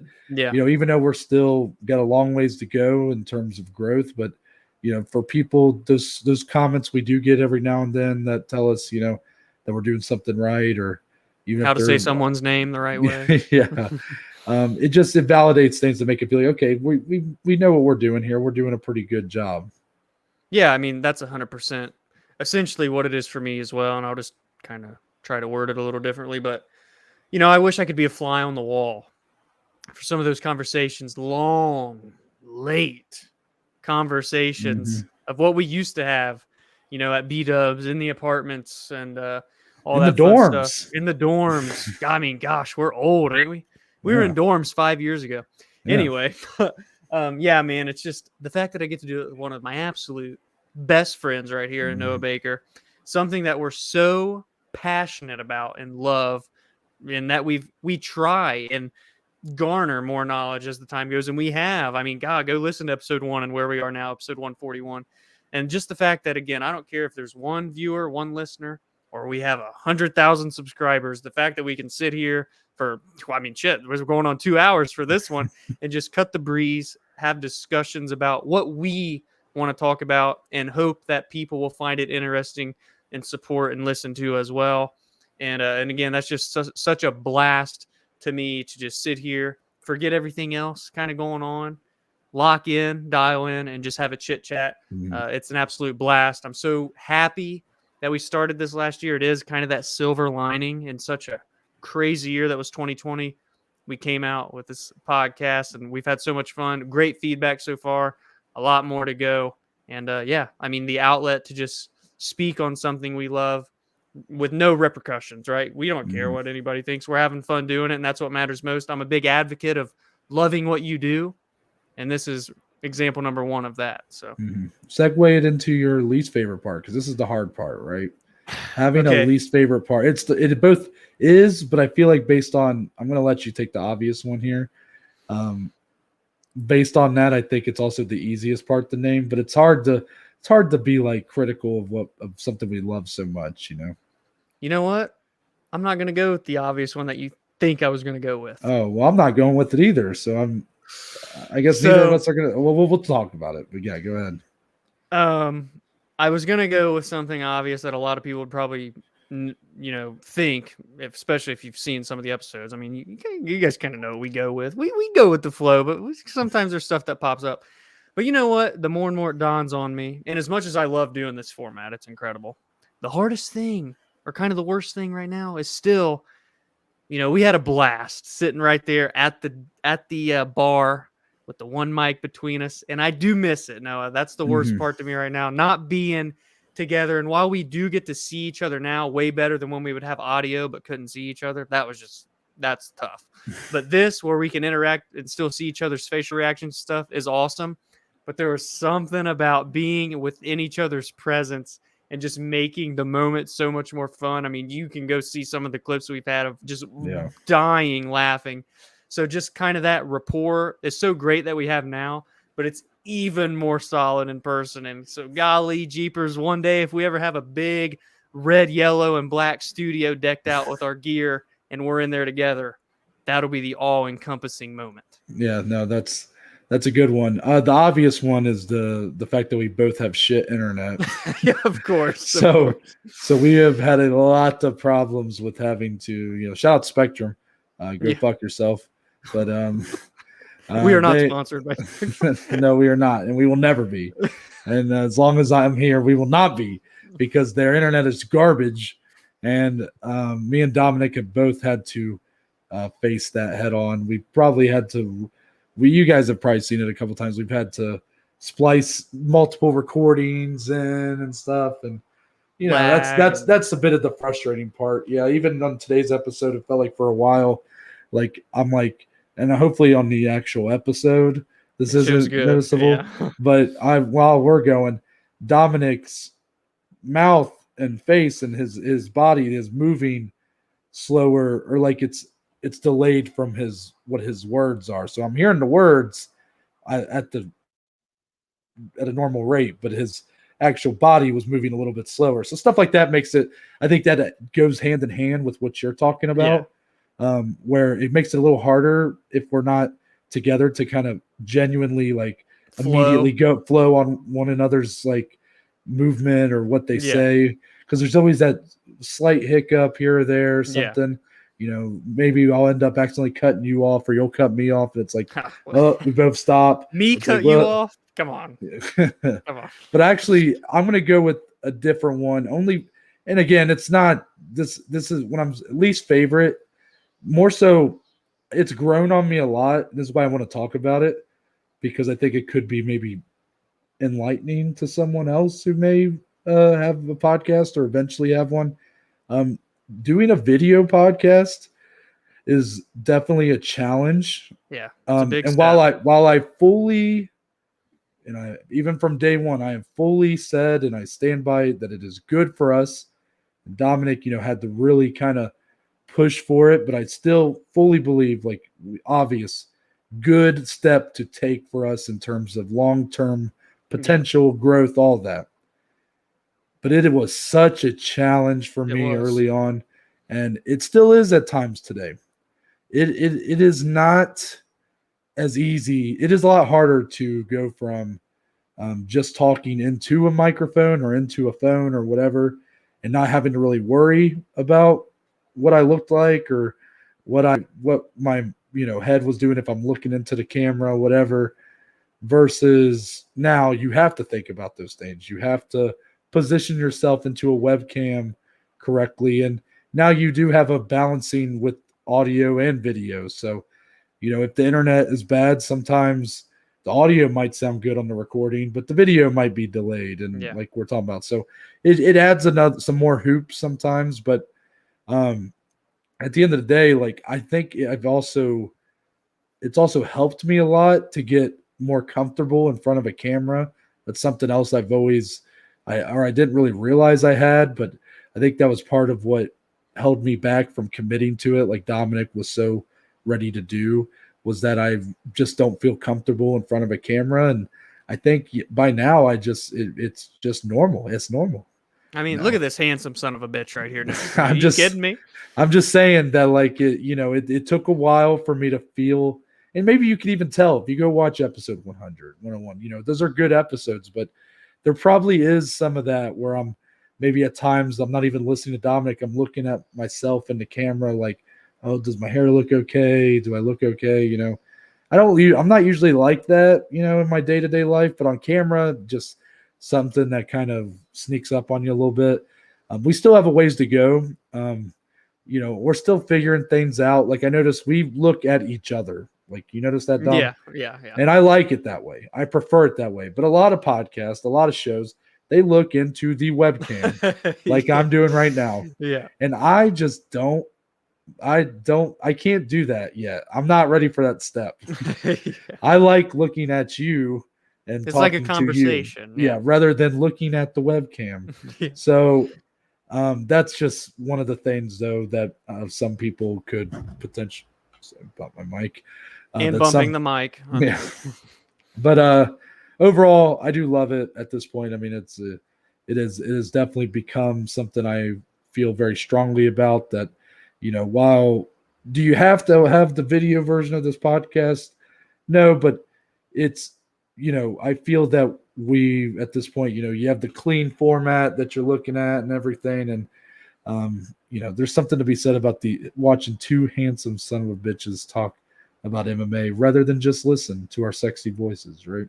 Yeah, and it kind of plays into, the overall building that community, and, not that listeners and viewers know us, but they get a little sense of how we act and what we're like, kind of deal. So just kind of, I move with my hands and do a lot of mechanisms and stuff. So it's just kind of the way we are as people. And, on your point, and I respect you for saying that, it's just like part of this was getting out of the comfort zone and just not caring and wanting to do something that we wanted to do regardless of anyone or anything else. And that's been, again, one of the best parts. That might be the best part, is just stepping out of comfort zone, doing what you want to do, people. Yeah, I think that's even another thing that I was kind of scared of, was putting my face out there to, strangers on the internet. Not even just about like, oh, how I look. It's just when you're committing to a lot of, as we hopefully grow into a bigger podcast, you will get people that won't like what we say sometimes. Room for judgment. Yeah. Room for judgment, sure. But, there's something to be said that it's something I think about at the time when we're talking about making a video podcast. I understand we may never actually run into this. I don't want to sound like I'm expecting that. But I think very long term sometimes. Of course. The idea that we might be out in public and someone could see us and recognize us for doing this podcast. And if it's someone who doesn't like something we said, that could be a contentious discussion. And, that's just stuff that you kind of have to blow past, because ultimately the value that comes in doing it this way and doing what we do, it's worth any sort of bullshit like that could possibly come across. So just wanted to put it out there in case anybody has any similar holdbacks to committing to video podcast or committing to doing podcast in general. Take the leap. You won't know where you'll land, but I think you'll be happy with where you go. Well said. That's going to wrap it up. This very long edition of the Reddit Roundtable. You know what? That was some quality ass discussion. So I feel like I'm going to say Joe Rogan show. Leave a motherfucking like on the video. Share this. It. Yeah. Do all that shit, man. We earned it this fucking episode. This was great. Loved it. But appreciate anybody listening, and especially this long into. But Friday we'll be coming at you with a weekend preview all about UFC 266. It goes down. Volkanovski Ortega. Check out on Twitter. Dominic will be sharing, and Below Average Joe's Twitter, and my Twitter as well. We'll be sharing Dominic's article for Overtime Heroics. He goes in depth on this fight. Ooh. So it'll be a nice companion piece to his thoughts in the actual episode. Yeah. But until then, Dominic, tell the good people where they can find you on social media. On Twitter, on Instagram at DSlee14. More importantly, go follow, go engage, go interact with the podcast on Twitter, on Instagram at BAJ_MMA podcast.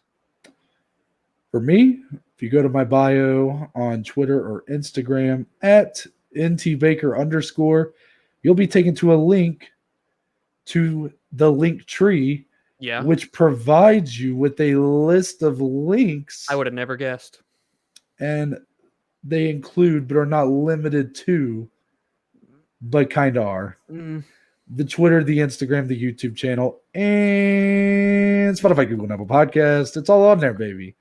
And there's a couple links for today's sponsor, Anchor. Shout out. Leaving a voice message. You want to take this one? Fucking do it. Do it. We do label these as explicit. I am allowed to say that, Mom. Okay? Do it. And there's a link if you want to become a supporter of the podcast. That just provides us with a few dollars a month. All that money goes back into improving the quality of the podcast, or upgrading. Honestly, yeah. Like, I mean, at this point, I don't even know how we can improve this thing. We're so damn good. But that's it. That's some tooting of the horn I like. Oh wait, but again, you can find all that in my bio on Twitter, Instagram at ntbaker_. But that's it. We're out. Yeah. Yep. See y'all on Friday. All right. Okay. See you then. Okay.